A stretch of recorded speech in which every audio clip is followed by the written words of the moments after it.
Good evening. Welcome back to the Mancunian Way deadline day. Yeah, and we've got a bit of breaking news. The breaking news is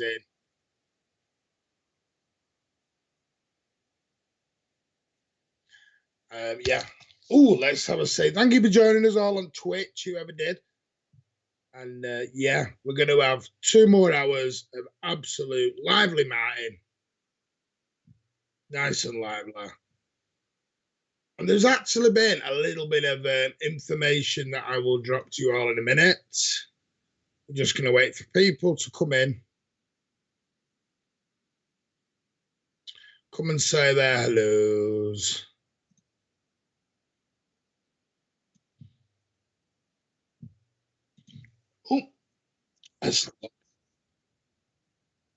So who have we got? Let's have a look. So everyone who's joined us, big thank you. Hello. Matt, you've joined us, mate. And we're back. We are, Jean Cartier. We are back, buddy. Right. Let's get into the... we're just going to get into the nuts and bolts. Crystal Palace. Look at that. They've finally made a permanent signing. They've turned their loan deal of main striker Jean-Philippe Mateta. I'm trying to say that in my best French accent. Jean-Philippe Mateta has joined in a £9 million deal. He's turned his loan deal into a permanent one. So maybe they can buy some more corner flags the way he's been kicking them all down. Anyone who's watched him, his celebration, he's going giving the corner flags a bit of a kicking. So, yeah, buy some more with all that money now. So, just shows you there that a loan deal can always help you. And, we've got some other news. Still waiting on Dele Alli. Still waiting on the Dele Alli deal. It looks like Newcastle, Jimmy Nails boys and Barker Grove have all had a go at trying to get Dele Alli in the door, but it looks like he has. Frank Lampard, during his medical, took his phone off him, took everything off him, wouldn't allow him to talk to anyone, and it looks like it is going to be Everton and not Newcastle. Now, that may change. There's 46 minutes literally left of this transfer window. There's other people. I mean, there's people going about Manchester City's offer for Haaland is going to be the biggest deal. So we'll wait and see what's going to happen with Haaland. Haaland, we're going to have a Haaland free zone for the next hour and a half because that's something we're going to talk about in the summer, no doubt. We'll get into the Haaland stuff as we're going along. But we will see.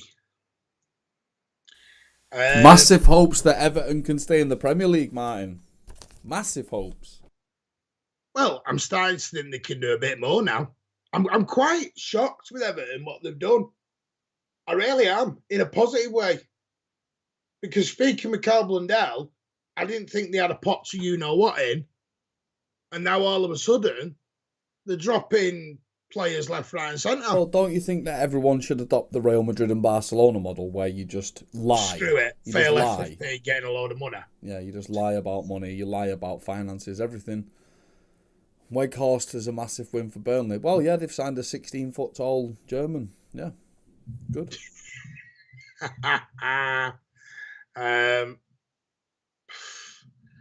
Yeah. The announcement might be delayed. It might be. But what does that say for Newcastle that Dele Alli's turned them down?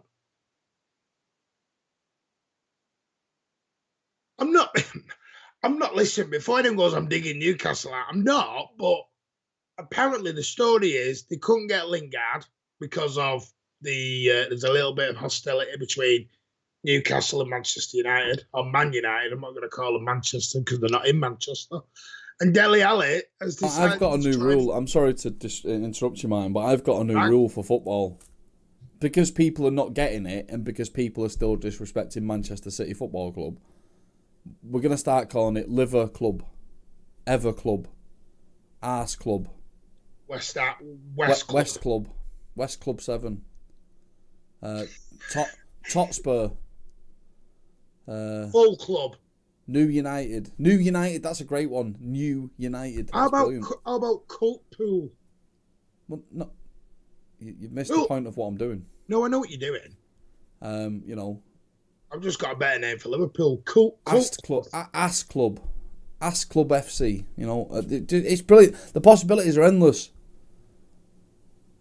If you're going to be a twat and pretend to be a Manchester City fan, yet call us Man City, then I'm just going to start referring to every club in the world by shitty names, because that's what you're giving the club I love. Exactly. Oh, Zagon's with us. Love that Zagon is with us. Listen, apparently, now again, this is all rumour and thing. Apparently, he's on something he's on a lot of money here, Dele Alli. I've just read somewhere we're looking at nearly 200 grand a week. Do you know what will make me laugh, though? Carl Blundell, one of our resident Everton fans, he'll still come on and slag off his own. And his owner's literally put his money where his mouth is tonight. He really has. Dele Alli will work it for Everton. Donny van de Beek will work for Everton because they've got the players around him to do it. Newcastle, I still worry about. Listen, I do worry about. Hopefully they can get through it, but I really have doubts on Newcastle. And Dele Alli, I think, Rob, didn't you mention Dele Alli to Newcastle a few weeks back? You thought that'd be the signing they need. And he's chosen Everton over him. So that'll make it interesting. And I think they're playing each other again in a few weeks. It's quite interesting. Let's have a see. I think at the moment, people are still banging on about Haaland. I don't know what. We can deal with Haaland after all this. Tonight's not a Haaland situation. It's just not a Haaland situation tonight. Let's put the Haaland on the ice block for the time being. Rob, I have got a bit of breaking news for you, mate. And I've got breaking news for everyone in the chat. And unfortunately, they've done it again. You know that song, Oops, I Did It Again? I'm going to have to say this about a certain fan base and club. Oops, they've done it again. I can't believe this. But, you know, Liverpool have, I don't know how to say it, they've signed Carvalho from Fulham. And they're comparing him to Coutinho. And there's a few. I think we should just give up the league. Because Liverpool have bought the guy from Porto, they bought the winger from Fulham. I just think our title challenge is over. I just want to, as Rob did the other day, I want to send my big congratulations to Liverpool Football Club on your title win for the 21-22 season. It's been a close race, but we just couldn't keep in there. You've gone out in January. You've spent money. The Coutinho money has literally helped again. Well done. You've taught us all how to spend 150 million the right way. So well done to Liverpool and winning the title. Now, obviously, I'm taking the mick, but as I was coming on here, I was reading a load of stuff talking about Liverpool and how they're going to win the league now and everything else, and it was quite funny. They've signed a young lad from Fulham, and all of a sudden, it's now game over. Forget it. So, yeah, it does amaze me a little bit, that. Little bit of amazement, I'll be straight with you. Like, what is going on here? But never mind. What I want to do, I don't know if anyone actually does know, but there has been some... Manchester City have signed someone today. As you all know, we've signed Alvarez from River Plate. We've sent him on loan for 11 months. Hopefully, he'll be back in July. But if not, he'll be back at the start of the year 2023. We'll see. We'll wish him all the best. Hope to see him soon. Breaking news, by the way. Go on. What? Whoa! What we're breaking? Luis Diaz. I'm calling it now. I am calling it now. Luis Diaz is a Mo Salah replacement. Salah's leaving in the summer. PSG, probably. What about Manchester City? Just to really piss them off. Oh, is that too much? Would you have Salah in all seriousness, Rob? I mean, would you? He's one of the greatest players in the world, but no, he's too old. Martin, can you change your background, please, to the background I just sent you in the Skype chat? I can do. You just talk to the lovely people for 30 seconds. Hi, lovely people who I'm talking to for 30 seconds. Yeah, I actually... It's all right, Muddy, don't worry, mate. Yeah, I actually think that Mo Salah is going to leave in the summer. I think he's going to leave in the summer because Paris Saint-Germain will pay him 400 grand a week. I just think that will be his exit, and I think Luis Diaz is in there to replace him. I don't know why I think that, I just do think that. Mo Salah's a great striker. Yep, great striker, but yeah, I don't want him at Manchester City. And that's not because I don't rate him. I do rate him. I rate him incredibly highly. Would he improve our current team? Maybe. But yeah, don't want him. I want younger players. I want Haaland. Even though we're not getting Haaland. You're not having it, are you? You're not having it. You're not having Haaland. Oh, look. I'm now in an orange background. Oh, I like that. Goes well with my eyes. And my hat. He's off to the sun. I like that, Robert. Robert Ward has got it nail on the head. He's off to the sun. That is spot on. Yeah. Well, I don't think he's on a free, is he, next summer? Hasn't he got another season after this one? Isn't he now in his last 18 months? Or have I got that one totally wrong? I might have that totally wrong. I don't know if anyone can confirm that for me, whether how long Mo Salah's got in his current deal.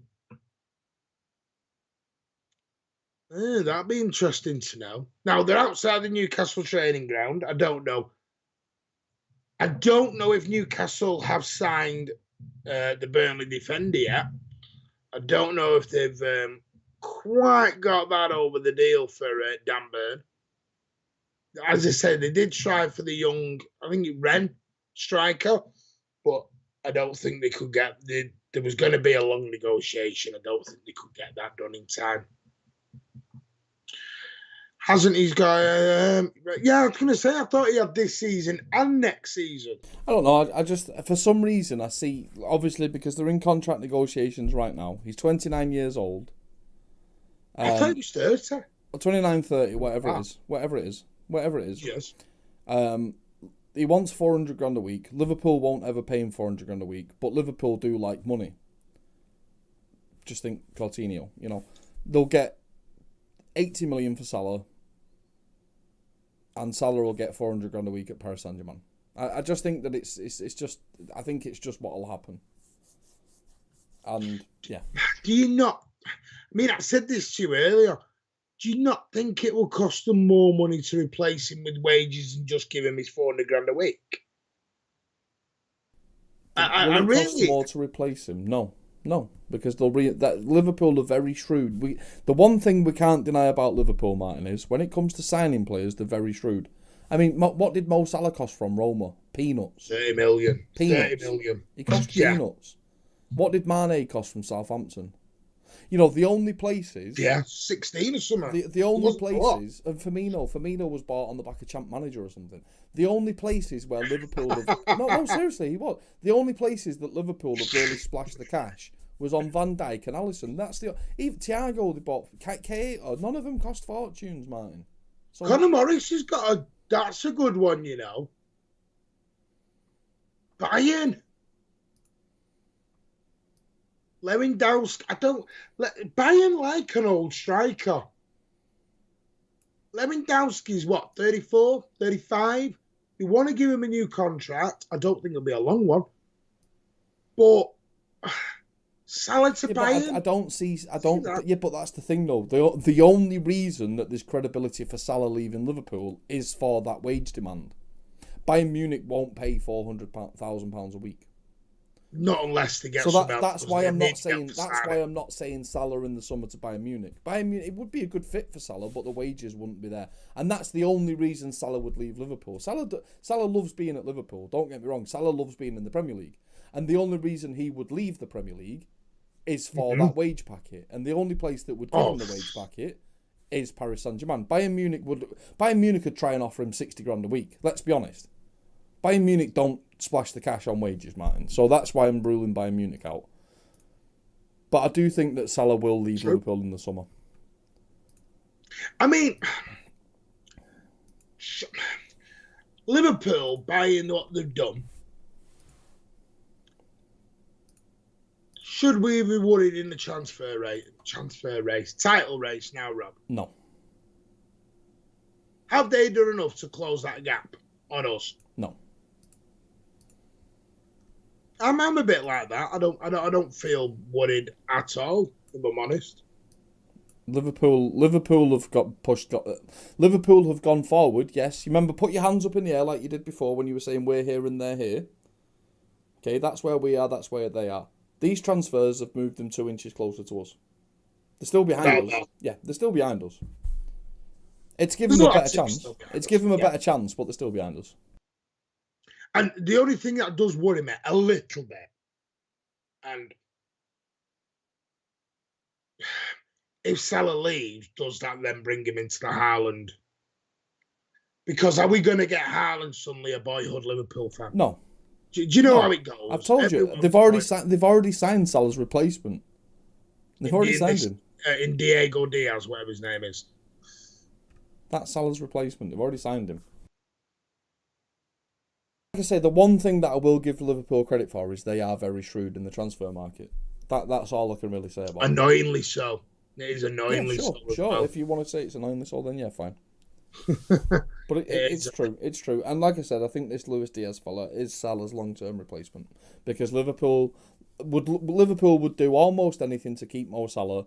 Mo Salah would do almost anything to stay at Liverpool, but at the end of the day, he wants 400 grand a week. Liverpool won't pay it. Paris Saint-Germain will. So, yeah.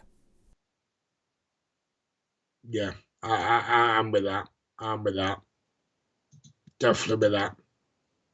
Definitely. I mean, for me, we're going to move off Liverpool now because them deals are done. They're wrapped up. There is a little bit. They have got to get things over the line. But Manchester City going back, there has been. We've let Finlay Burns now go to Swansea. If you missed it earlier on, there has been. What's his name? Robinson has gone to Port Vale. Luke Bolton, I feel like he's been with us for ages, has now gone to Salford City. There are 2 teams in this January transfer window that have surprised me. There's 2 teams in this January transfer window that have surprised me. Oh, go on. What were this? Arsenal and Manchester United. Aubameyang's gone. You said United had spent money. You thought United had pushed on, didn't you? Aubameyang's left Arsenal, which there's arguments could be made whether that makes them stronger or weaker. I really thought that Arsenal would go out and buy somebody. I really did, because I thought that they were taking their top 4 chances seriously.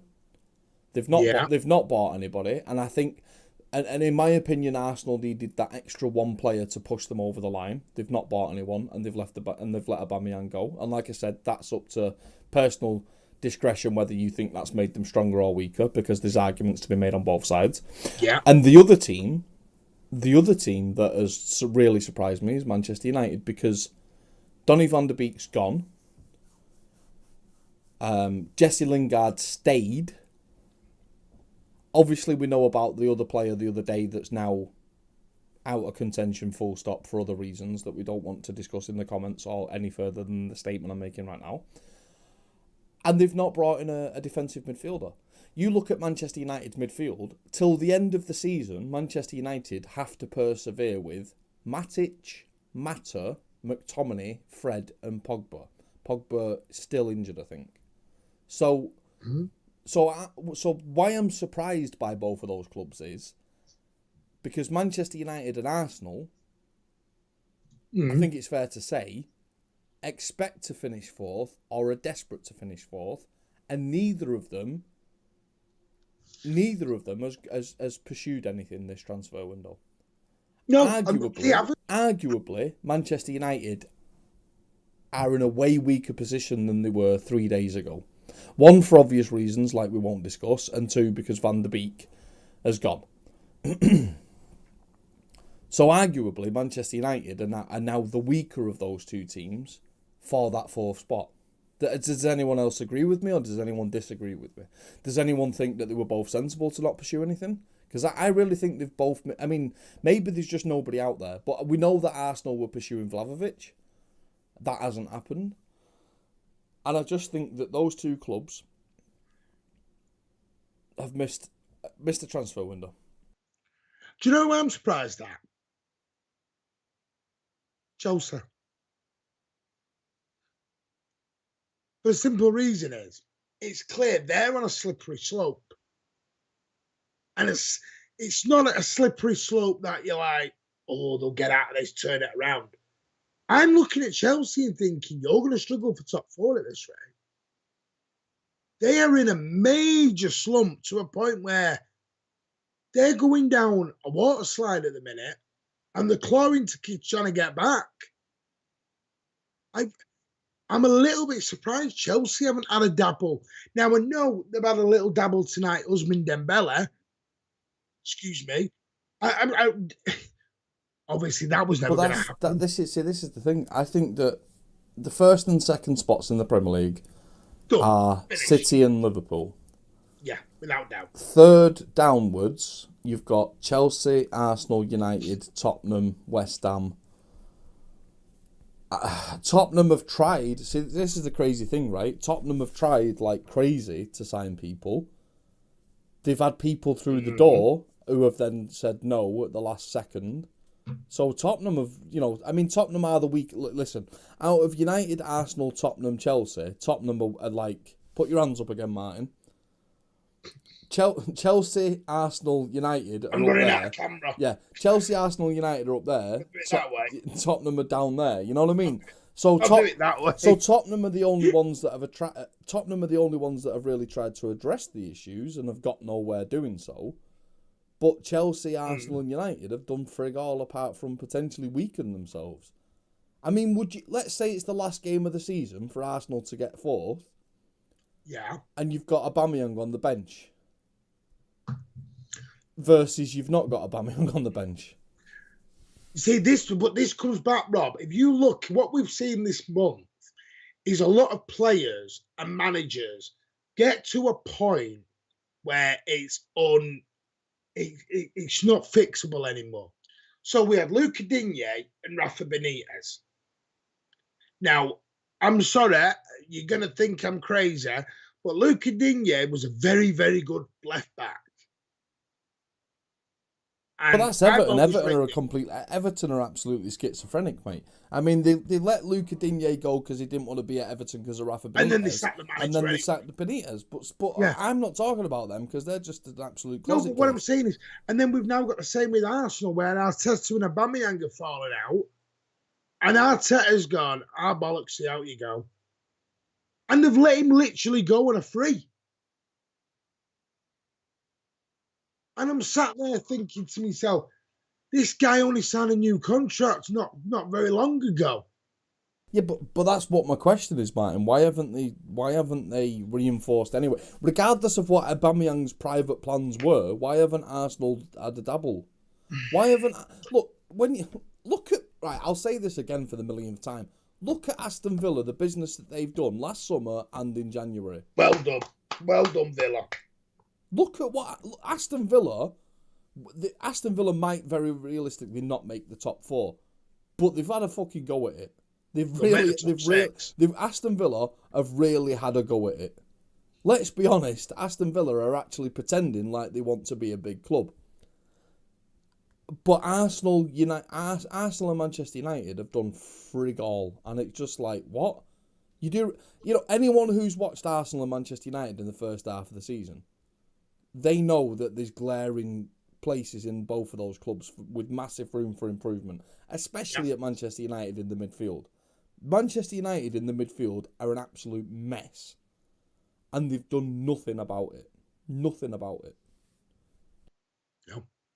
I mean, let's have a look. Right now, I'm going to pull up the table that I've got in front of me. And even Jesse Lingard, Martin. Even Jesse Lingard could go to West Ham, be successful. Newcastle, be successful. Christ, Jesse Lingard could go to Norwich and be successful. He could go to Everton and be successful. And yet, he's not even been allowed to go, and he's going to languish on United's bench until the rest of the season. Let's have a look at this. You've got City and Liverpool. Let's take them out of the equation, because they're the top two. Done. Chelsea are third. But Martin, don't you even think that City's missed several opportunities in this January transfer window? If Aston Villa can bring in Felipe Coutinho, I'm not saying. Do you love it? Do you like it? No, not in the slightest. But I'm not even saying that City should have brought in Felipe Coutinho. I'm not saying that, Martin. But what I'm saying is, if Aston Villa can bring in a Felipe Coutinho, why couldn't Manchester City do something to bolster? Why couldn't we find the next level Danny Ings? Why couldn't we find the Lewandowski? I know, and I'm not saying Lewandowski himself, because I know that Lewandowski is still like £100 million player for some reason. Maybe that's justified that he's £100 million, but his age for me says he's not a £100 million player. But there are, like Edin Dzeko. Is there an Edin Dzeko somewhere in Italy or Spain or something like that could have come for 6 months and bolstered our squad? That's what I'm asking. That's what I'm asking. Have you seen who's just gone to Inter Milan? Who's just gone to Inter Milan? Felipe Caicedo. Well, I don't think we should get Caicedo. No, but what I'm saying is there are strikers there, like you said, that will gladly come in. That's what I'm thinking. I'm looking, are there any strikers between the ages of, say, 31 and 35 that could have come in for us, played 6 or 7 games, got 5 or 6 goals, and just bolstered our squad? That's what I'm asking.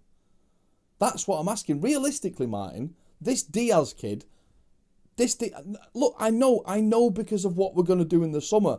I have not asked or said that Manchester City should go out and spend 150 million in the January transfer window. I'm just asking, is there a Dzeko out there? Is there someone we could loan?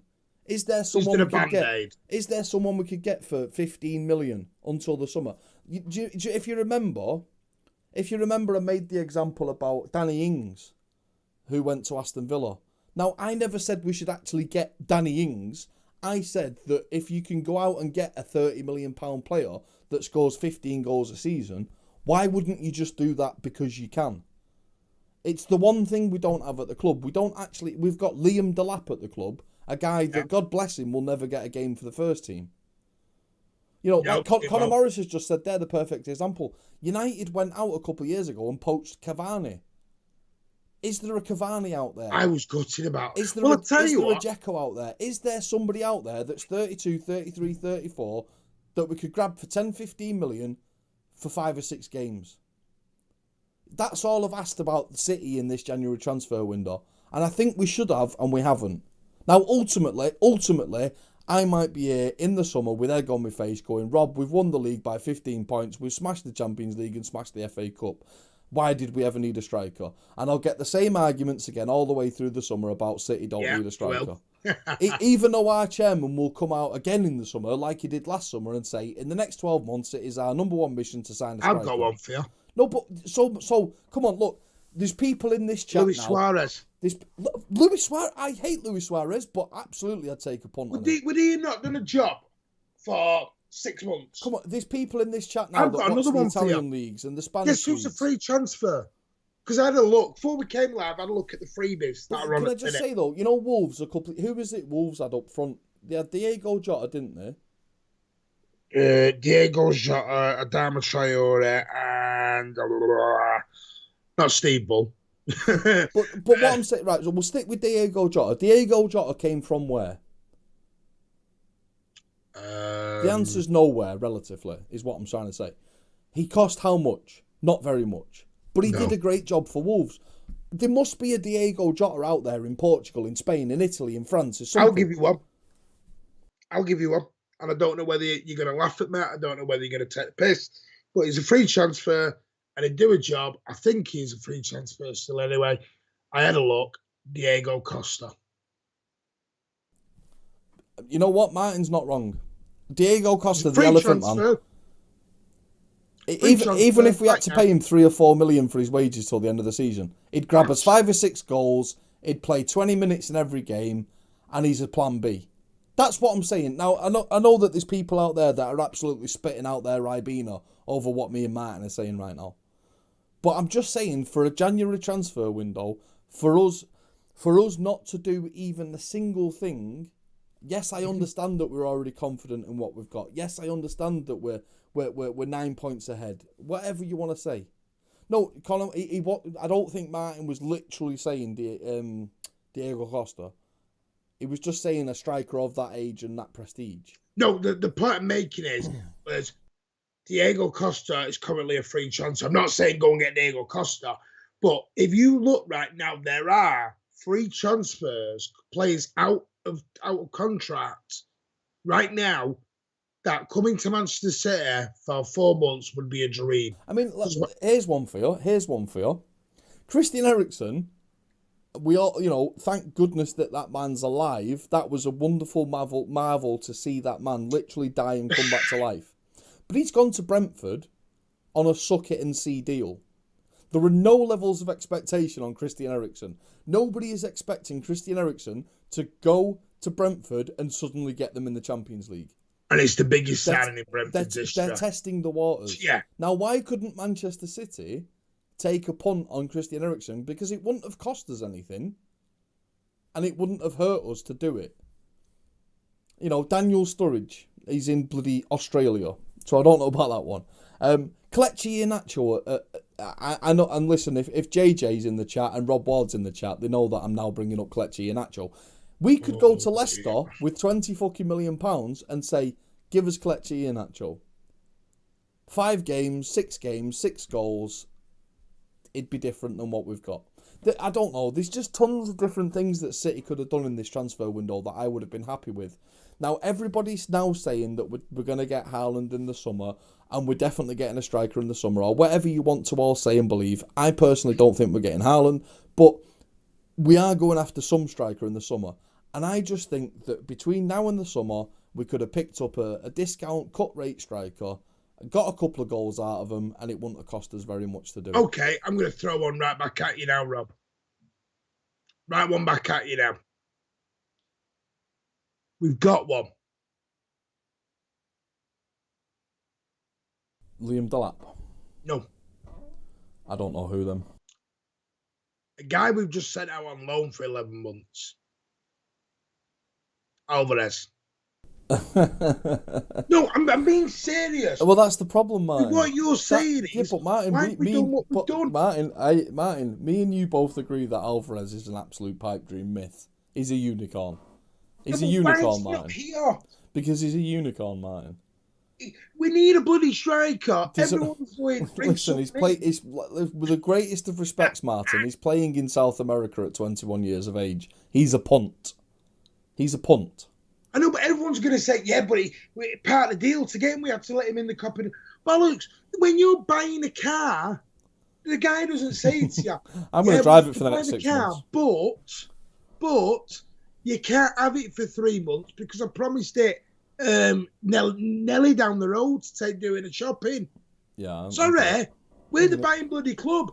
I don't go into Morrison's and ask for a bag of sugar and they tell me I can't have it for 5 days. What have we done? We need a damn striker. We bought a striker and we can't bloody play him. What the bloody hell? I mean, again, I'll say that because he was just a punt. How much would it have cost to get Marco Reus out of Dortmund? All is breaking news. Yeah, Alvarez is bought. Alvarez will be a great player for Barcelona in a couple of years. Jamie outrages the Vardy. money box. Jamie Vardy. Could we have gone to Leicester and said, "Yeah, I raised $5 million for Jamie Vardy" or No, something? because he's got no ambition. Okay, I'm still saying I would have taken a punt on Edin Dzeko. What about Benteke at Palace? What about Immobile from Lazio? Dusan Tadic at Ajax. Dybala. Newcastle have signed Dan Burn. What about Alexis Sanchez? Oh no, piss off. That's done dusted. Newcastle have signed Dan Burn. But in a way, what I'm saying is, Martin, right? Aubameyang has just gone to Barcelona. Barcelona have literally just taken a punt on Aubameyang. And Adama Traore. But Manchester City haven't taken any punts. I don't know. I don't know, man. Do you know? All right. I'm going to sound like I mean really sour grapes here. I'm sorry. I've had to lean over. My back just twinged. So I'm not doing it to slouch. But here's my point. Manchester City. Can I ask everyone in the audience, though, sorry, before you go on to your point, Martin? I'm asking everyone in the audience, am I talking complete waffle right now, and am I going to eat my words? I really don't know. It's just a feeling and a thought I've got. Am I talking waffle or not? Because what about like Aspas, who's in fucking Celta Vigo or whatever it is in Spain? Pardon? Aspas. Olivier Giroud. Imagine Olivier Giroud for like fucking 5 corners. Oh, pissed off, Rob. But Manchester City never score from corners, Martin. You know, right?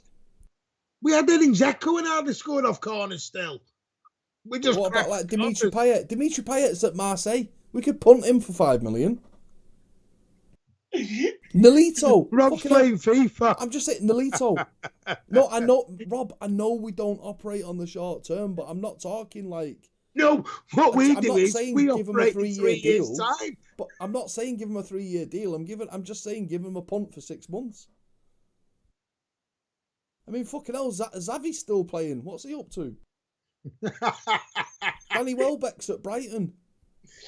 Oh, Marcus Rashford's not getting game time. Right, listen, let's get serious for a moment. We all know what he's saying. And yes, we get it. But let's go and get Andy Carroll. No, I'm joking. Right, anyway. Andy Carroll is a blue. He's a blue. He's a blue. Andy Carroll is a blue. He hates Scousers. Right, anyway. Swiftly moving on. Pep Guardiola's putting on his boots. He's going to have a game up top next week against Fulham. Anyway, let's move on. There's 30 people watching and only 9 likes. That's very naughty of you. Give it a thumbs up. We'd love you too if you are enjoying yourselves. Welsh trying to play a pay-as-you-play. Do me a favour, McLovin. But that, I mean, I'm not saying Jack Wilshere, but I am saying sort of like get somebody on a pay-as-you-play sort of basis. Could you imagine Wilshere, Grealish and Foden together on the bench?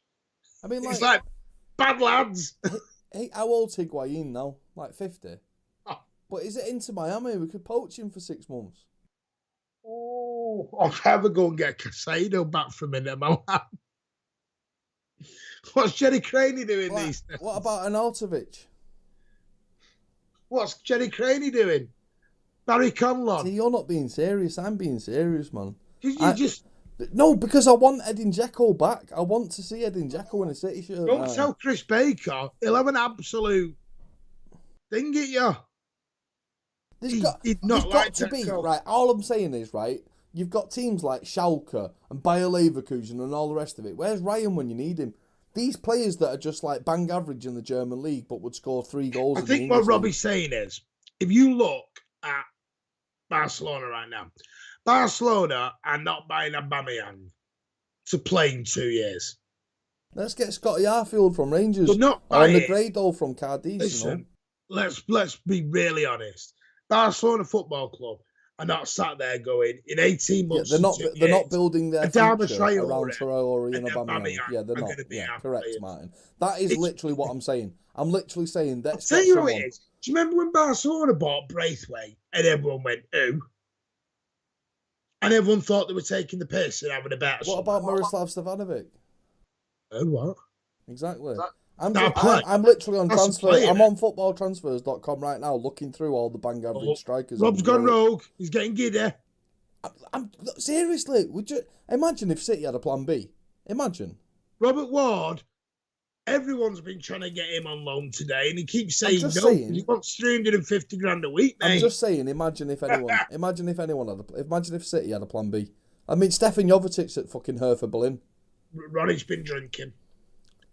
Ronnie's on the beer. Stefan Jovic is at Hertha Berlin. Why can't we go and punt him?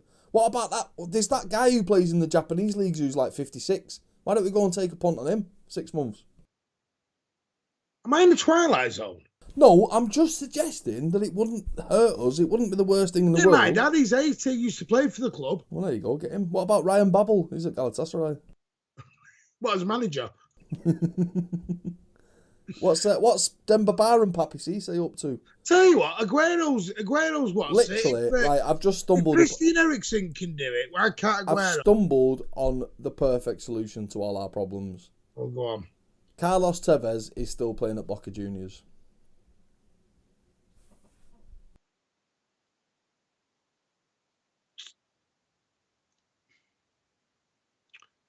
Balotelli's available. What's Bradley Wright Phillips up to? Can we get him? What about Balotelli? I'd take Mad Mario back for half a season. Balotelli, he's a striker. Yeah. Good. Listen, all I'm saying is that is anyone else as disappointed as I am that we didn't even take a punt on anything in the January transfer market? That's all I'm saying. I'm quite happy we kept our power. Boring. We could have taken a punt. Hang on, this is the man who has got a substantial amount of money, or a good amount of money in his bank, I won't say what, and goes to Sainsbury's and gets the Sainsbury's Saver coffee. Can I just say that I've never been to Sainsbury's in my life, and I would never support such a hyper-capitalist supermarket. Okay, then. Did you know that Sainsbury's, right, price comparison, price to price, a loaf of bread in Asda and Tesco is 79p, in Sainsbury's it's £1.29. If you shop at Sainsbury's, you're a fucking mug. Fact. All right, then. By the way, just before we 6 minutes and 40 seconds and counting. And what was the point? Why were you? So what you after you accused me of shopping at Sainsbury's, like I'm some sort of fucking middle class twat? No, you're the man who goes to Asda and buys Asda saving coffee. No, I don't. See, again, another misnomer. The only thing I buy from Asda is the Asda Smart Price cat litter because it's £1.59 a bag, and it's the same as the Cats and £4.59 bags. Yeah, Martin, do you realise? Do you know how people keep hold of money? Do you know how rich people stay rich? They don't spunk the money. You want City to spunk money on a random striker because Manchester City are in a completely different playing field. Manchester City Manchester City's personal fortune is 630 billion. Okay, he loves Morrison's. I would like Morrison's if they just turn the fucking lights on. Anyway, right. You need a torch or a headlamp to go around Morrison's. Can I just give you the biggest heads gone of the transfer window I've ever seen? And it is literally... See, look, now Jay's weighing in on me. I buy big bulk bags of Dunkin' Donuts coffee, okay? And it costs £11 for a bag, and it makes about 400 coffees. Whereas Martin goes out and buys one coffee for £4.50. Does he buy the box of donuts, though, Jay? That's the question. I don't like donuts. I actually don't like donuts. Right, listen. The biggest heads anyway, gone back to the football. Back to the football. This biggest heads gone at the transfer window is Todd Cantwell has signed for Bournemouth. Now, you may think to yourself... More so than Rob saying we should go out and get Carlos Tevez from Boca Juniors. Now, you may be saying to yourself, why is Martin saying Todd Cantwell to Bournemouth as an head to come? Todd Cantwell in the summer was being linked with Aston Villa for about 30 or 40 million quid and was being seen as the biggest up-and-coming youngster coming up from Norwich. He's now swapped the Premier League back down for the Championship. I am amazed that has happened. I really am. Because, again, this was a lad, if anyone remembers, Aston Villa went after. And he's ended up at Bournemouth. I'm shell-shocked. I want to know what's happened. There's still no news on Dele Alli. I don't know what Don't you think that Villa's got enough bloody players on the books now, Martin? Bloody hell. I don't know. No, I'm just thinking. Aston Villa have scooped up all of the bargains in the Premier League. Yeah, it's weird. But Dele Alli, there's no news. Do you know who I'm surprised that hasn't gone anywhere? Or hasn't been recalled to his parent club? Who? Conor Gallagher, mate. Yeah, because I don't think they can just recall him that easy. Really? No. Oh, okay.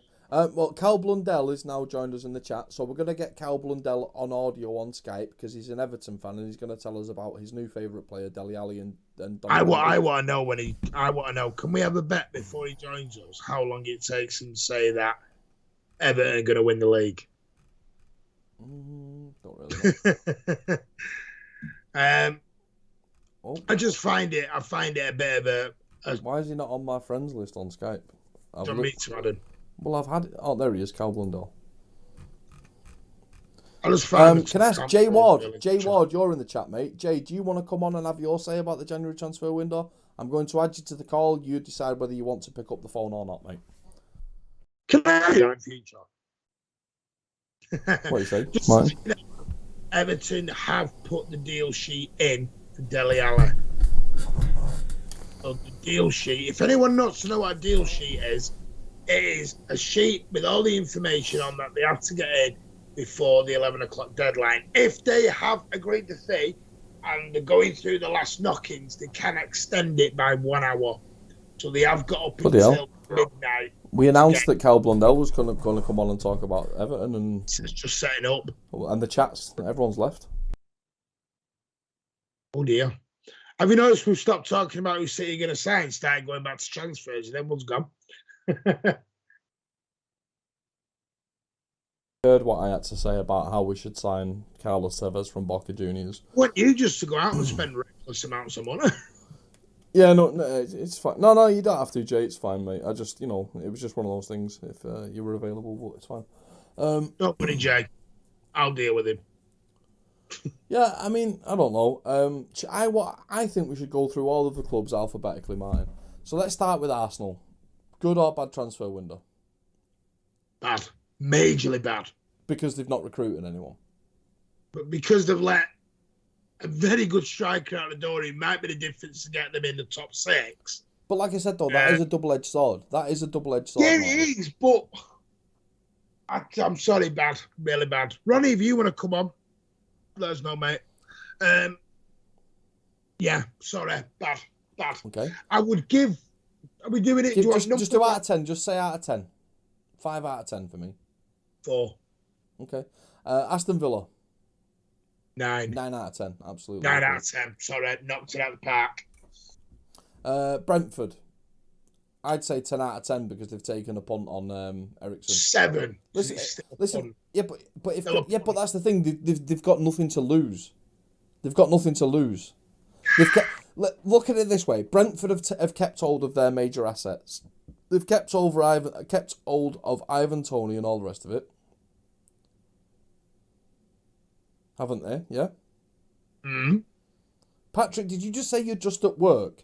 Now, the only reason why I am showing a level of concern that Patrick is now on this live stream... you've not got people behind you. ...is because Patrick is a fucking airline pilot. So if he's just at work, I hope you're not flying the plane, Patrick. You're not flying and driving, eh? Flying. By the way, sorry, I must do this. 5, 4, 3, 2, 1, shut. Oh, transfer window is closed. No more transfers. Right, so anyway, Brentford, yeah, I think they're a 9 out of 10 because I think even though Christian Eriksen's a punt, they've not lost any of their important players. No, 7. They've not lost any important players. I know, but they had a striker who slagged off his club today. Okay, fine. Brighton and Hove. Brighton, 6. Because they've signed a striker we've never heard of, and I'm disappointed they haven't backed Potter more to push on. I really am. Oh, I thought you were a pilot. Never mind.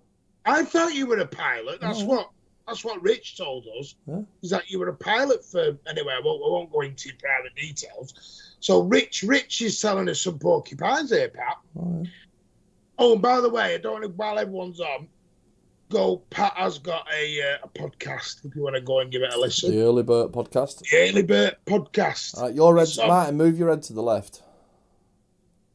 Burnley, that's the next team. Burnley transfer window.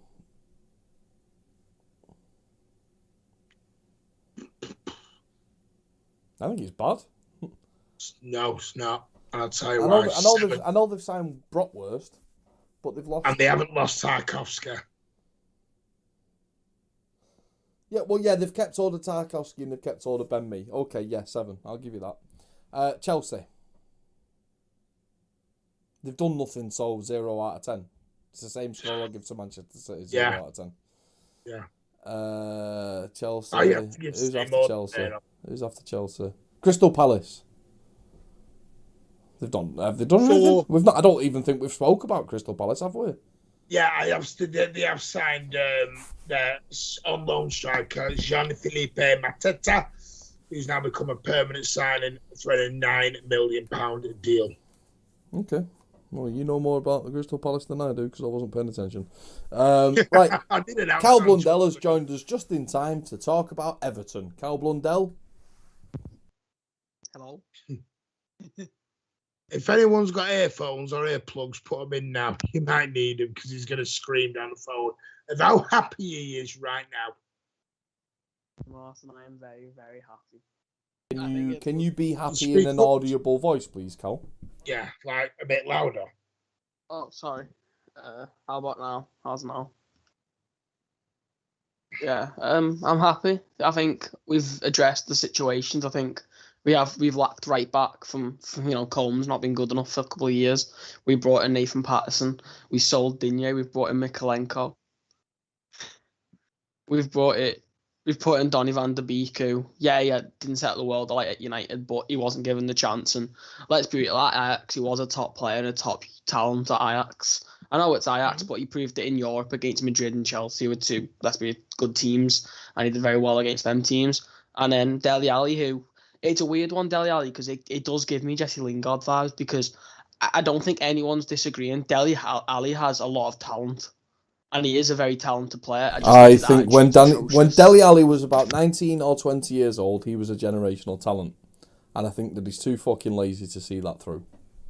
Are you worried about the money cap? But what is he now?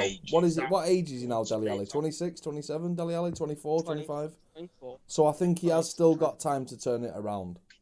The only thing I'd say, Cal, you're talking, 40 million? And the rumours are... It's 10 million after 20 games. We only play 18 games this year, and Dele Alli's cup tied, so we can't play the 20 this season anyway.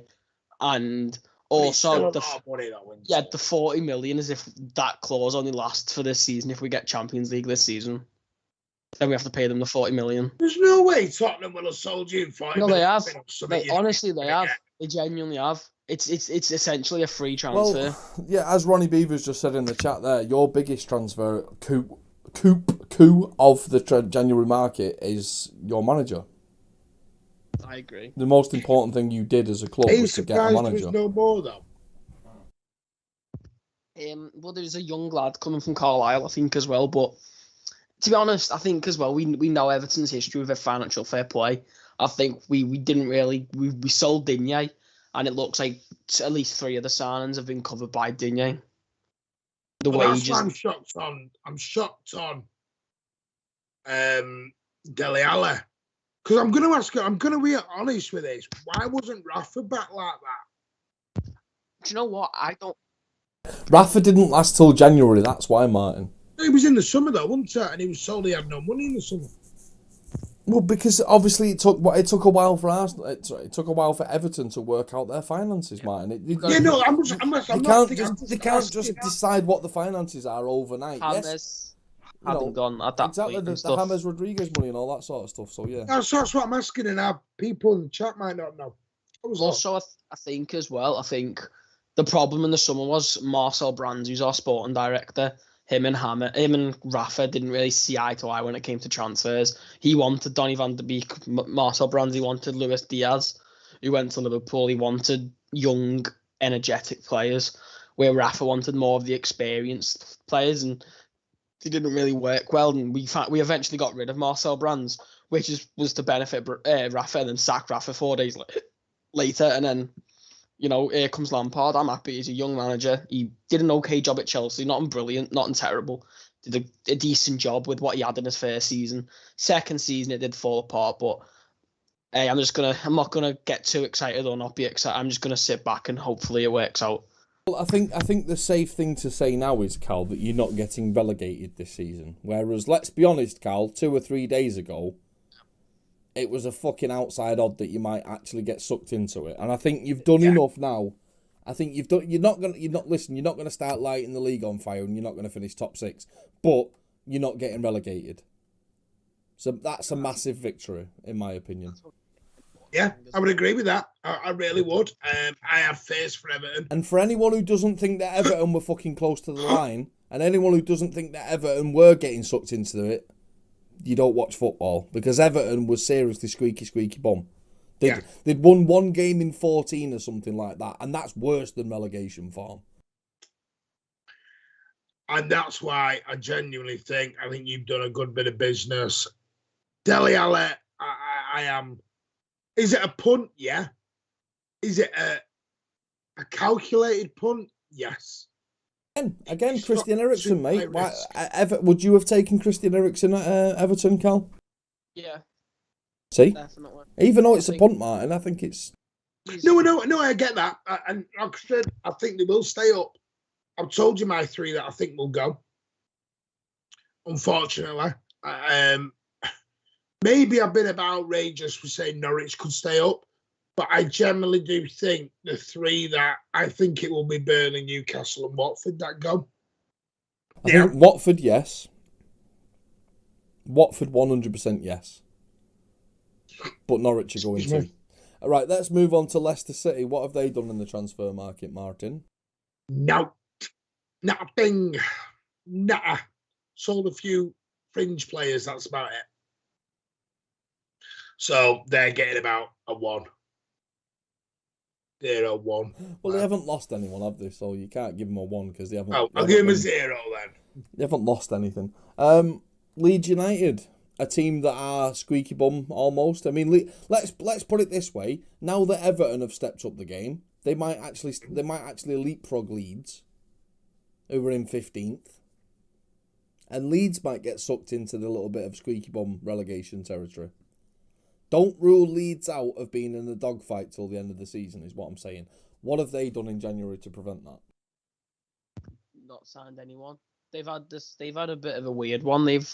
Everyone they've seemed to sign has just fell through. They looked at a few Americans, they fell through. They looked at a couple of Australian young lads, that fell through. They looked at Aaron Ramsey, that didn't work. They looked to offload a few players, and that hasn't seemed to work. Leeds is a weird one because they haven't spent much since the first season they were up. What does that say about the state of Leeds' finances if Rangers can make Aaron Ramsey work but Leeds can't? Now, listen, I am a Rangers fan. Let's be clear about that. But I am under no delusions that the money in the SPL is a pittance compared to the money even to an average Premier League team. So how can Rangers do Aaron Ramsey business but Leeds can't? That is, you're right, Cal. There is something weird with Leeds' finances. Do you think Leeds? I know because obviously I don't know who they were before, but they're after Ramsey. Do you think Leeds were a bit worried about Ramsey's injuries? Things like that. That might have played a part in it. I'm not trying to make. I'd rather if I was Aaron Ramsey, I'd rather take my chances in the Premier League than the SPL because the SPL is a battlers league. Now, apparently they have brought in Mateo Jose Fernandez from Espanyol. Don't know a lot about him, so I couldn't tell you whether he's good or bad or indifferent. I'm surprised. I am. The trouble is with Leeds, they have got enough to pull off results like they did the other week against West Ham, where they go there and they play sparkling football and pull off a 3-2. So Leeds have got it in their locker to pull away. I think Leeds probably might be thinking, we have enough here to get it done. Let's wait till the summer, we go again. Maybe. Like I keep saying, I'm not sure how long Bielsa's got in football. I'm not saying because he's bad. he's at an age now where he might not need that stress in the game anymore. Yeah. Always made me laugh. Wow, he's been at Leeds, 2 or 3 years, still not learnt a word of English. Has no intention, which tells me there's no long-term goal to be in England. The goal's to do my job and piss off. I say, by the way, Ronnie Beaver, I'm with you that because of recent events at Manchester United, I think that's the only reason why Jesse Lingard's not moved. Which is unfortunate for Jesse Lingard, because I don't think that he's got a long... Obviously, I think he's fucking 28, 29 years old anyway. He's not got a long-term future. But I think Jesse Lingard really could have... if Jesse Lingard went to West Ham now, I think it'd suit Lingard and it'd suit West Ham. That's just my personal thought. But obviously he's not moved. Right, let's move on to Liverpool. Let's move on to Liverpool. Martin and Cal, you can talk us through Liverpool. Oh, well, they haven't really done any. They've made, to be fair, they've made a very good deal in Luis Diaz, and it hurts me to the core because he really is a talent. Last season as well. Yeah, I know that's what I said. I made the two signings, but the main one for me is Luis Diaz. As a rival and someone who I hate Liverpool to the core, we were very interested in Luis Diaz last summer, but because of James not wanting to take a pay cut, that deal fell apart. He's a very good player, and I think he'll suit Klopp's counter-attacking system, because a lot of people don't really realise this about Klopp. Klopp plays very boring defensive football. Not defensive, but what he does is he gets it to the back line. Van Dijk will boot it to Trent, and they'll just run past it. They just counter-attack really and use pace. They're not a very fun team to watch. Where They're does he pretty go, much long ball. I think they'll probably play him over Mane, because Mane's had a very rocky season. But hang on. Stop. And I don't mean to be rude. Think about what you just said. No, but it's a tough one, isn't it? Because I think you just got to find a way to where he could get in, because I think Salah's no player in the world right now, probably if for Liverpool and for Jurgen Klopp's system, could probably get in over Mohamed Salah. Diego Jota seems to occupy that number 9, false 9 spot. The only positions you can think is maybe they play Mane just behind Jota and then Diaz on the wing. What do you think? Firmino gets dropped, or Jota, and like you said, Firmino and Jota drop out, and they move Mane Salah into the middle. And they could do it that way. I don't know. I'm thinking you don't know what they're going to do.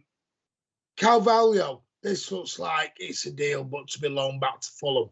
Yeah. As I understand it, looks like that's going back to Fulham for the rest of the season, which is a shame, meaning he'll play against us on Saturday. So he'll be flying and raring to go, no doubt. What are your thoughts on that? Shrewd bit of business to get this young lad in. Breaking news, funny enough, about Fabrizio Romano just said problems for Fabio Carvalho deal. Medical was completed before the deadline, but paperwork and contracts were not. So real danger in the deal falling through between Liverpool and Fulham. Mate, he'll get done. I'm not actually being sarcastic there. He'll get done. They're all saying, a lot of journalists are saying it's off. David Lynch, who's a Liverpool journalist, I think, said it's off. Neil Jones has said it's off. On Twitter now. Yeah. Which deal's off, sorry? That Fabio Carvalho from Fulham to Liverpool. So I personally think, and Sean's just said it in the comments as well there, I think that this kid that's coming in is the long-term replacement for Salah, because I do believe that Salah will be leaving in the summer. Mane. Yeah, I agree. I think they're planning ahead, because I think they know that they don't want to. But, and to you, Martin, you raised a good point. Where is he going to play? But let's be real, Liverpool don't really go out and just spend for, the last couple of years. They've been very weird with the spending. And do you see Liverpool spending 30 whatever million it is just to bench him? Yeah, exactly. Okay, let's move on to Manchester City. As we said before, me and Martin are massively disappointed, because if you go back to the start of January, the Haaland deal just made perfect sense in every single way. And as the month started eking on, and as he had his meetings with representatives, and as people spoke to the club and Barca, Real, every other club in the world, blah, blah, blah, and it just ultimately all came to nothing. We didn't expect to have a last-ditch Haaland transfer today. But as I said before, as I jokingly said about signing Carlos Tevez from Boca Juniors, I just think that bringing in like some aged out striker like Dzeko to give us 6 goals till the end of the season might have been a nice thing for City to do. Can you look at it in a different way and suggest that someone like Liam Delap now may get a chance? I highly doubt it. But as Ronnie just said, we've kept McAtee, and McAtee seems keen on staying at the club. So that is a win, I guess. But yeah, that's about it. Can I I'm just going to throw out a little bit of news before we move on to that. I do apologise, Rob, but a guy called Emilio Butragueño, who is a former Madrid player, I think he's got some involvement within the club, has come out within the last sort of 20 minutes, or a quote has come from him, saying it's an honour for Real Madrid to have a player like Karim Benzema.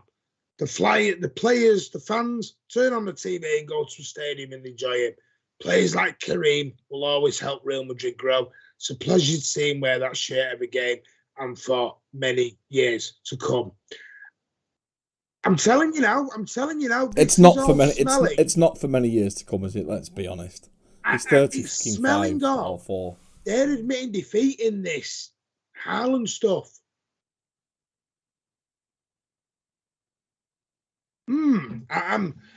Anyway, moving on. We say Manchester City, Rob. I think it's great McAtee staying. No, I don't. I think he's good staying. I don't think he's great, because I'd like to have signed a contract and go out on loan.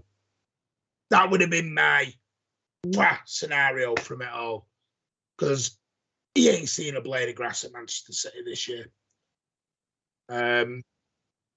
Cole Palmer, we've managed to get Tommy Doyle, Taylor Howard-Bellis out on loan to Championship clubs.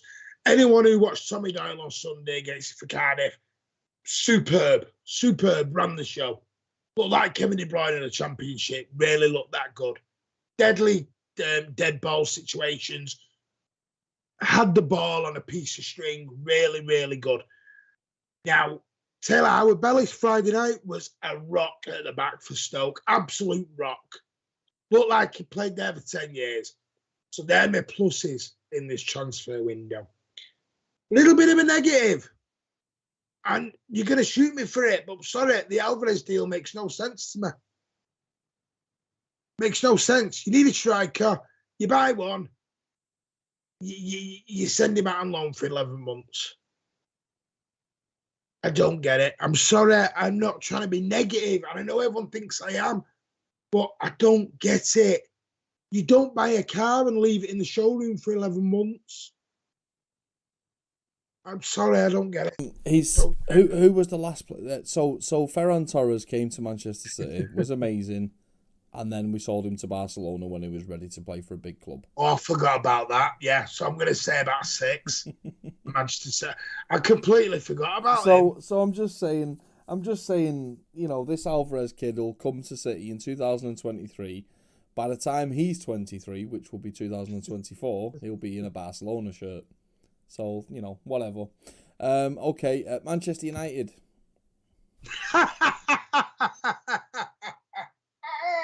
-5 because you're shit. I don't really understand why they haven't signed anyone. I think certainly with this week's thing, because they've got other issues right now. Yeah, but United are all about public image. They needed to replace that man, and also, to be fair, Donny van der Beek as well. I think they've done the right. I think they've done the right thing in letting him go, because I think, not just because I'm an Everton fan. I mean, if he had gone to anyone, I think it's the right thing, because he needed game time. I'm not gonna lie, what they've done to Lingard is it's disgusting. They promised him in the summer he was going to play. Based on other events, though, isn't it? It's necessary based on other events. But the thing is, at Manchester United, they needed a defensive midfielder. They've got Mata, Matic, McTominay, Fred, all not good enough. They've been crying out as a club for a defensive midfielder. And the one guy that's got some sort of a future in football, potentially, Donny van der Beek, has now gone. And they've not brought anyone in. And they've kept hold of Lingard due to unforeseen circumstances. But it's crazy. Absolutely crazy. Listen, Ronnie. Ronnie, I understand what you're saying, Ronnie, that they're saving all of their money to make a Haaland bid in the summer. Let's be honest, that's what they're going to do. They're going to make a Haaland bid. They're going to buy Declan Rice for 100 million, and they're going to go after Haaland in the summer. It's obvious as tits on a bull that they're going to do that. Do you think, Rob, that maybe United's main target was trying to, because we do know that United were trying to nail Pogba down. Do you think that was maybe their main thing this window? That's what I was about to bring up, Cal. Okay, I just want to bring something up by Sir Alan Waffle Merchant in the chat. Julian is a great signing. You have an agenda against him, Martin, and you have never seen him. Back the club. Okay, well, I'll back the club in 13 months' time when he comes to England. Simple as that. Simple as fucking that. Anyway, moving on from pointless.com. Pogba. I think that's a great point Cal's raised. He's now free to negotiate with all of Europe. And Manchester United, or Man United, the rags, can do jack shit about it. Well, it's going to be a great summer for Paris Saint-Germain because in the summer, Paris Saint-Germain are going to sign Paul Pogba and Mo Salah. It's a great summer for Paris Saint-Germain. And it's still this side of the Qatar World Cup, so Paris Saint-Germain can still fucking do whatever the fuck they want in the summer. Yeah. Literally, Man United, haven't they, Cal? They've given all the power into Pogba now. Definitely, and I think as well, you've got to look into it. They still haven't signed Bruno down. His contract doesn't run out in the summer, but I think they were really banking on Pogba and Bruno. But the thing is as well, I don't think they want to bring in. I don't think they want to bring in any players because Ranić's not going to be there in the summer. He's going to be on the board. So I don't think they want to bring in any new players to have to fit another manager's system in 3 months' time. But I don't know why they haven't signed anyone. But to be fair, the fact that they've banked so much on getting Pogba and Bruno signed down and they haven't signed down. Remember, though, he's going to be in charge of transfers. True. But you've got to look at it, though, isn't it? So in all fairness, because apparently... Wreck-It Ralph wanted to bring in a couple of players because they were very interested in Alvarez. There was a couple that were interested in, but, and this is the big concern that I'm hearing from the rags, is that how can a guy move upstairs to take control of transfers when they don't trust him with the transfers now? What's the difference between trusting him now and trusted him in 6 months? Because he's still got the same job. Answer. This is the point everyone's forgetting. Wreck-It Ralph is in charge of transfers. What I will say is, Martin... Oh, Ronnie, he is part of his thing. Hold on. What I will say is, Martin, Wreck-It Ralph was brought to Manchester United to oversee the structure of the club's future with transfers. He was never the sole decision maker about transfers. He was the influencer. They still need that missing part, which is a manager, which is part of the reason they haven't backed him. But it's basically Manchester United have got two guns. One's pointed at the head, one's pointed at the foot, and they're both shotguns. And whichever trigger they pull, they're fucked. And that's literally what's happened. They've lost a player. They've lost a player due to unforeseen circumstances, and they've lost a player that they were backing a lot of the future on, Donny van der Beek. So, big problems for Manchester United. Big problems. Will Paul Pogba come back and save their season? That's in the air, and it's not going to be until the summer where we'll see anything real coming out of Manchester United. Yep. True. No, I know what you mean, Ronnie, but he is going to have part, because I didn't think that. And then I was listening to a couple of United channels, not because for entertainment, for something else. And they said he is going to have says in the transfers, and that's what they were worried about. Yeah, I agree with what you're saying, Martin, to be honest, and Rob as well. But I do think they've banked on Bruno and Pogba re-signing this month. Of course they have. And I think the fact that it's more worrying with Bruno, because you look at Bruno and there's been something wrong, I think, with Bruno, because for over the last couple of months, he was the one to get them out of trouble. Whenever they were playing, he'd always get them out of trouble. Okay, what manager are Manchester United going after in the summer? They'll end up with Poch.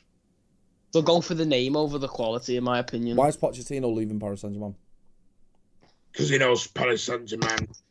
If Pochettino holds out for 6 months, he can literally work with Pogba and Salah at Paris Saint-Germain.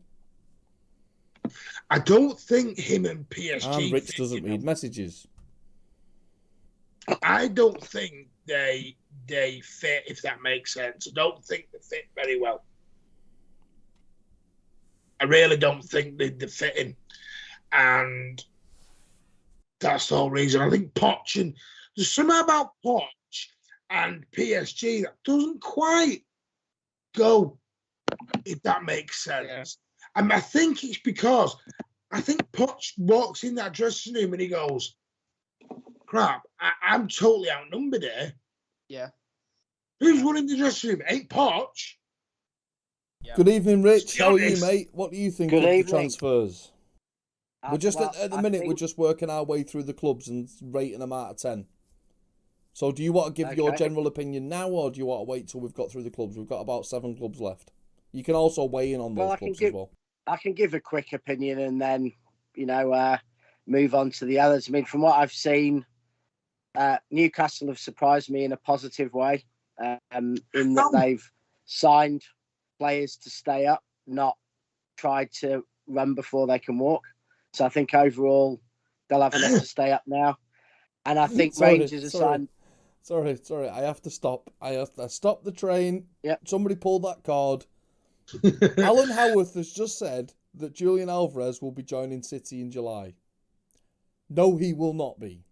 He clearly hasn't. He clearly hasn't read the quote from the River Plate owner. Julian Alvarez will not be joining Manchester City until after the Qatar World Cup. Fact. Sorry, Rich. Unless they're out, if they go out of the Copa Libertadores, they're not going out, Rich. They're not going out, Rich. Well, if City can go out to some of the teams we've managed to go out to in the European Champions League, River Plate can as well. But Rich, I'll say it again, mate. You don't buy a car and let someone else drive it for 11 months. Don't do it. Well, I think most of us buy a car and then let half our family drive it for the next 11 months. Oh, it's like a Manchester City sympathiser. I don't know how you can be upset about getting one of the best young players in South America. Why have you watched it? We're not upset. Rich, we're not upset. We're just saying he's not going to be playing for the club this side of 2023. Hang on, right. Can I just... I'm not upset. I think I'm quite happy. But can we just roll back on a comment you just said? Okay, all right, hold on. Let me just get Rich to answer a quick... Let me just... Let's Rich answer a quick question. Is Julian Alvarez going to be playing for Manchester City this year? That will depend on how River Plate go in the Libertadores. Oh, he should be a politician. Oh, Christ on a bike. Yeah. He should be a politician. Alan. You're feeding him. No, I just think we'll see what happens. We are on to Newcastle anyway, as it happens now, so you can lead us off with Newcastle. So I actually think Newcastle has surprised me. I thought Newcastle were going to go out and spend a similar amount of money, but buy 2 or 3 really kind of big name show players. Mbappe, like Haaland. Aubameyang, who might... Well, no. The ones they could actually get, which is probably more their Aubameyang type players. I thought they'd go for them, and that could work because they're class players, or it could be an absolute meltdown where their players are going on strike and stuff. They haven't.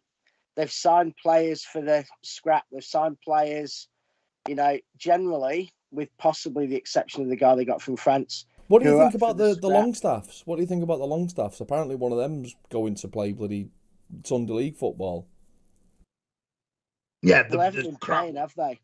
No, I know that, but what I'm saying is a year or 2 ago, it really wasn't that long ago, where the Longstaffs were literally the future of the club in a big, big way, and now they just sort of like they're not the club anymore. Yeah, it's a funny one, but I think it's that we've seen it many times at Newcastle players who you think are going to be there forever, and some disappear off into the wilderness, some go and make it elsewhere, but seems to be fairly typical. But no, I think they've done all right. They've got a big defender in. I think he's about 6'7". Isn't he, the lad from Brighton? Yep. I think they've got a decent couple of fullbacks in. who will, be good Premier League fullbacks. And I think Chris Wood's the bit of an inspired signing. I mean, he wouldn't get near a top 4 side, but he's hard, he's a battler, and he'll get goals, and that's what you need in a scrap. What? Have I entered the Twilight That's his Zone opinion. again? That's his opinion, mine. Rob, Nothing wrong with that. Yeah. I do agree a lot with what Rich is saying. I mean, for example, I think Bruno Gomes and Kieran Trippier are 2 very good signings. I think both of them could get in probably into a end of the top 8, top 7. They are Bruno Gomes is very talented, but I don't get the Matt Targett signing because they already have Jamal Lewis, he's a decent enough left back. Matt Targett didn't cut it at Villa.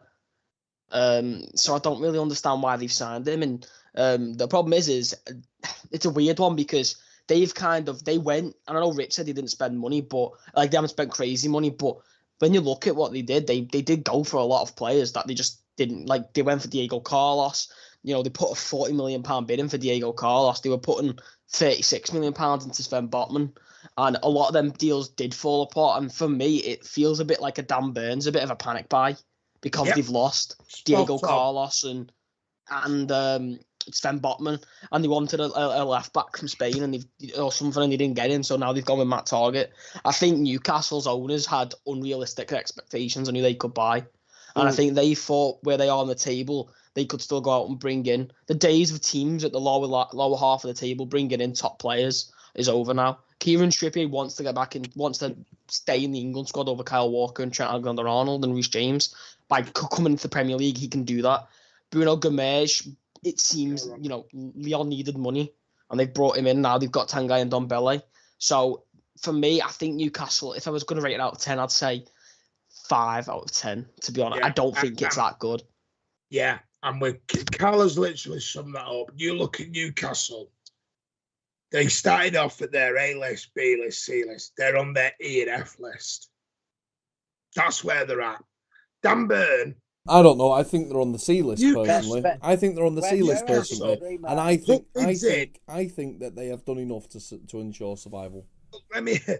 If they survive, it's a 10 out of 10 window, no question. If they survive, it's a 10 out of 10 window. And honestly, had they got their A list, they might actually be worse off in staying up than getting their B list. Rich, they're not on the B list; they're on their F list. They stay up, that's a 10 out of 10 transfer window. You said about Chris Wood scoring goals. They've invested 60, 70 million to get 350 million. So, if they go down, it's a massive failure. It's a 0 out of 10. It's not a failure. It's not a failure. Because it's not. I'm sorry, I'm with Cal. When you're... This window is about staying up. I think there are 2 teams right now that are nailed on to be relegated. Norwich and Watford. Newcastle have given themselves a fighting chance.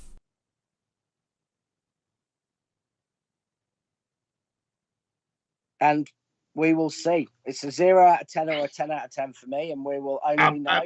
I'm at 4 out of 10 for Newcastle. I think they've panicked. I think they've got nowhere near their actual signings. They've put bids in left, right. They've literally been like a kid in a candy store.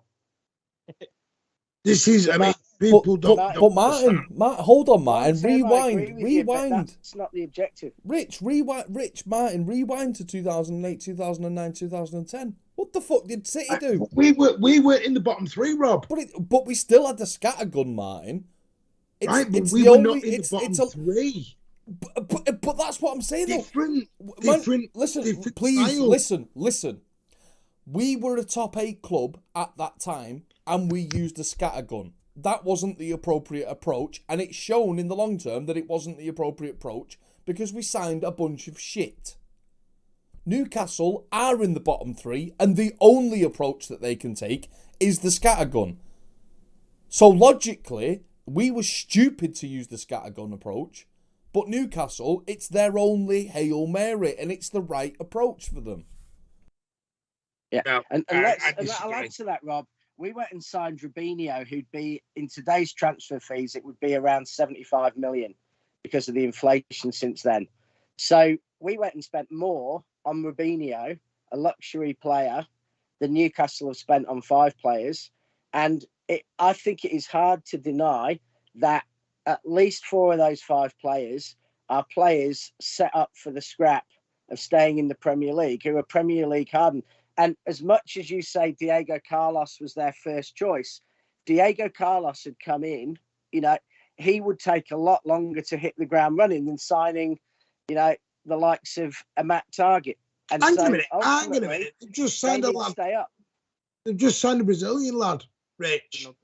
Yeah, and I said so that's okay though. One of them's a risk from the best player of the bunch they've signed is a longer term deal. But I don't expect in 18 months, if Newcastle stay up and they buy in the summer, Chris Wood's going to be anything other than a bench player. All the other players they've signed.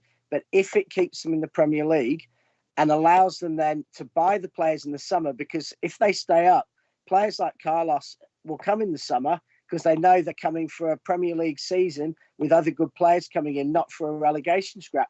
And if they stay up, their signings will have paid off 5 times over.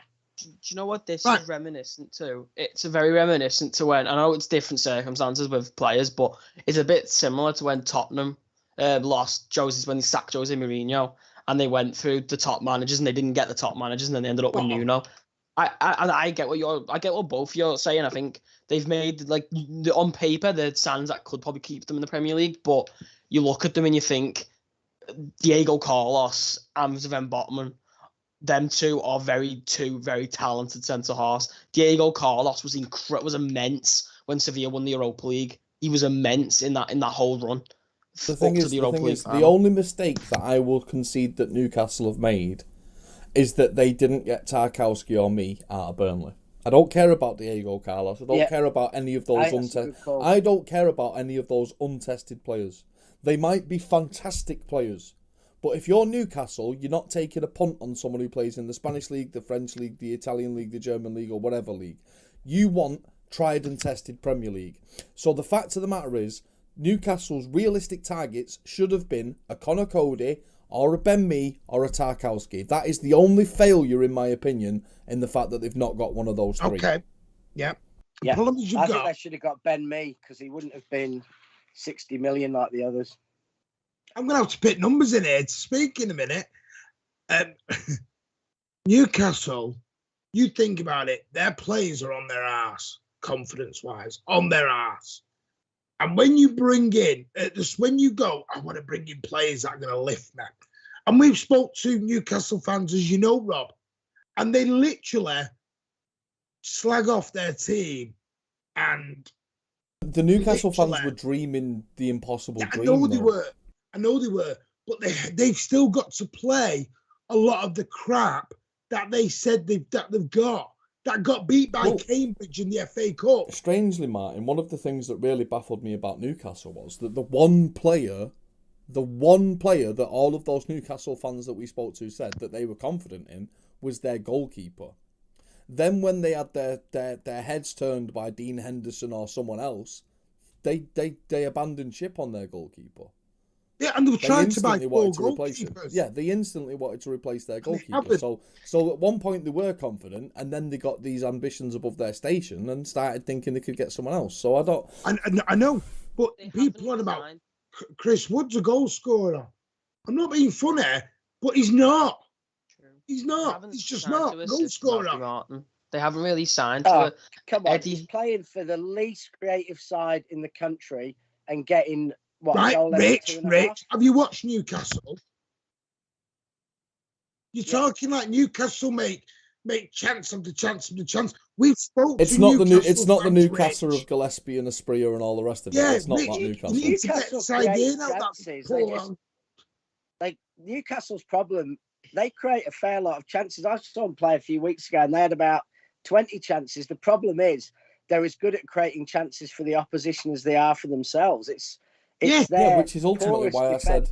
Which is why I said that. Kieran Trippier but that's why I'm saying though. That's why their biggest mistake of the window is not getting a Tarkowski, me, or a Conor Cody, and that fucking Phil Jones.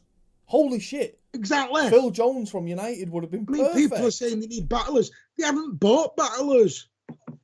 They've bought In players. fact, I am genuinely shocked at this point. Now I've just realised it that Newcastle didn't go after Phil Jones. Yeah, Seriously, it's everyone like today. takes the piss out of Phil Jones, but Phil Jones at Newcastle would have been perfect.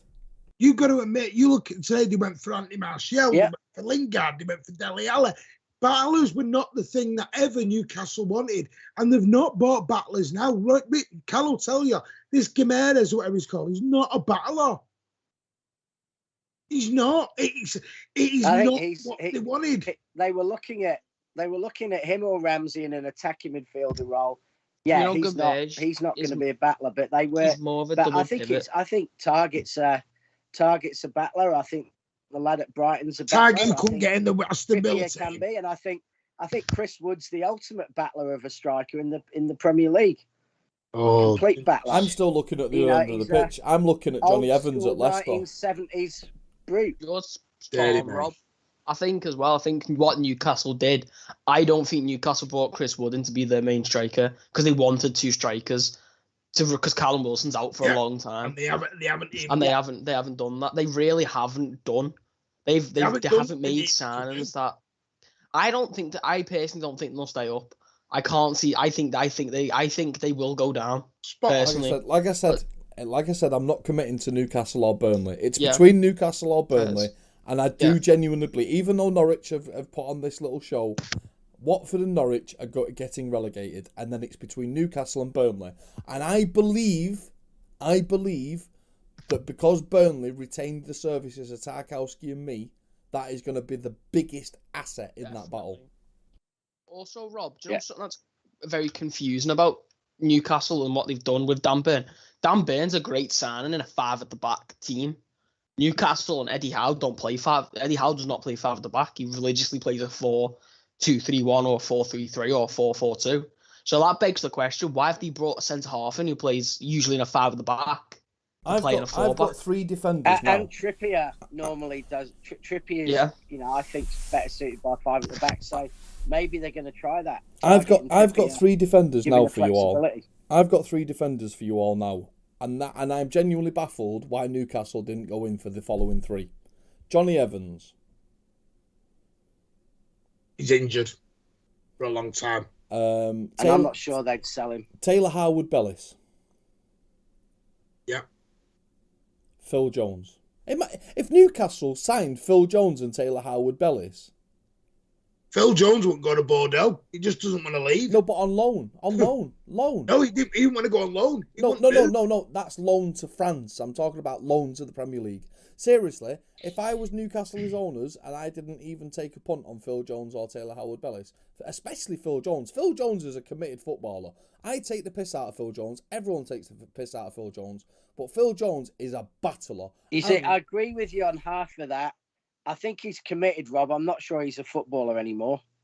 I've not seen any evidence of him being a footballer still. Listen, when he played for United the other week, he was the best player on the pitch against Wolves. I know they lost, but he was the best player on the pitch. Right, but come on, you and Martin could play centre-back for United and do better than those players. Let's move on to Norwich. I love the way Rich is talking about Newcastle have gone out and bought like FIFA 11 here. And he's no, I think Newcastle. Let's move on to Norwich. 17th place. Let's move on to bloody Norwich. I'm had enough of talking about Newcastle now. If you want to go and fucking talk about Newcastle, go on bloody Magpie TV or PD They're Proud going Block. down, Norwich. Bye-bye. They haven't Start signed thinking anyone. about coming up next year. Do you think they haven't signed anyone because they spent quite a lot in the summer? They spent 60 plus million in the summer, and that's very rare from a Norwich team. And I think they came up with a plan to play Daniel Fox football. What I like about Norwich at the moment is exactly as I said on Twitch stream, Rob. They have changed their whole mentality around. They have literally, maybe it's touched too late, I don't know, but as of right now, they're out the top 3. They're out the bottom 3. They're out of it.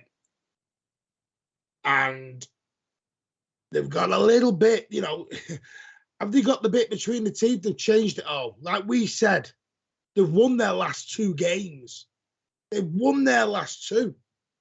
So people are on about Newcastle, that Newcastle have got, they've only lost 2 out their last 5, but they've only got 5 points. Norwich have won 2 of their last 5 and got 6 points. And that's where Newcastle are going to struggle. They're going to draw too many.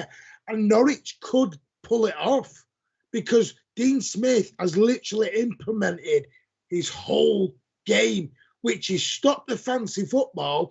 We ain't going to get anywhere with that. We're going to be tough. We're going to be determined, and we're going to be dogged, and we're going to get out of this.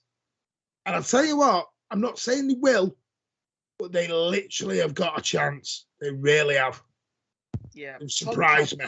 Todd Cantwell going for me it's absolutely bizarre because I remember in the summer, Todd Cantwell was getting linked to £30+ million moves to Villa. Todd Cantwell was getting called the new Jack Grealish, wasn't he, by a lot of fans? I'll tell you why. For the exact reason I've thought about it. Is it that bad? No, I've literally thought about it now. Is that Todd Cantwell's gone because he doesn't fit into the new system that Dean Smith's implementing. Yeah. Todd Cantwell is a ball on the deck, as you know, Callum Rich and Rob, sprays the ball around nicely. Yeah. We ain't doing that in Norwich anymore. I tell you what, Martin, if Conor Gallagher was at Norwich, I'd back him to stay up. You love him, don't you? I do. No, he's just a battler. He's the battler that those I'm sorry, I'm sorry, but out the four, I thought I'd never say this. Norwich have got the best chance because they've got Dean Smith. And I don't even rate Dean Smith. I'm not with you on that one, Martin. I understand why you're there, but I'm not with you on that one. They've got momentum as well. I think the fact that they haven't really made any they haven't added and helped Dean Smith isn't very clever. And I think as well, to be honest, I think they were lucky because I thought Billy Gilmore was going to go, whether it was back to Chelsea or to another club, because he seems to have he's had a horrid time with abuse and stuff there at Norwich. But look, I think Norwich, their mentality was just to get to the Premier League. It wasn't to do anything in it. It was just to get there and see what happens. And I think, Dean Smith's come in and said, let's actually do something. Let's actually stay up and prove how good we are as a team. Absolutely. But you look at Norwich over the last, 10 years. I think they've had 4 promotions, 4 relegations or something like that, maybe more. It is. They are the yo-yo club, aren't they? Look, Martin. Listen, Martin. I will be the first to give you credit if Norwich stay up. I'll give you more credit. I'm not after credit. It's opinion, isn't it? You are after credit, Martin. That's how you operate. You're like a little 50p machine. But too dear for you. You were slagging me off before for buying expensive coffee, for fuck's sake. Me, man. Right. Let's move on. Southampton. I'm glad that we didn't spend 4 hours on bloody Norwich like we did Newcastle. Ooh.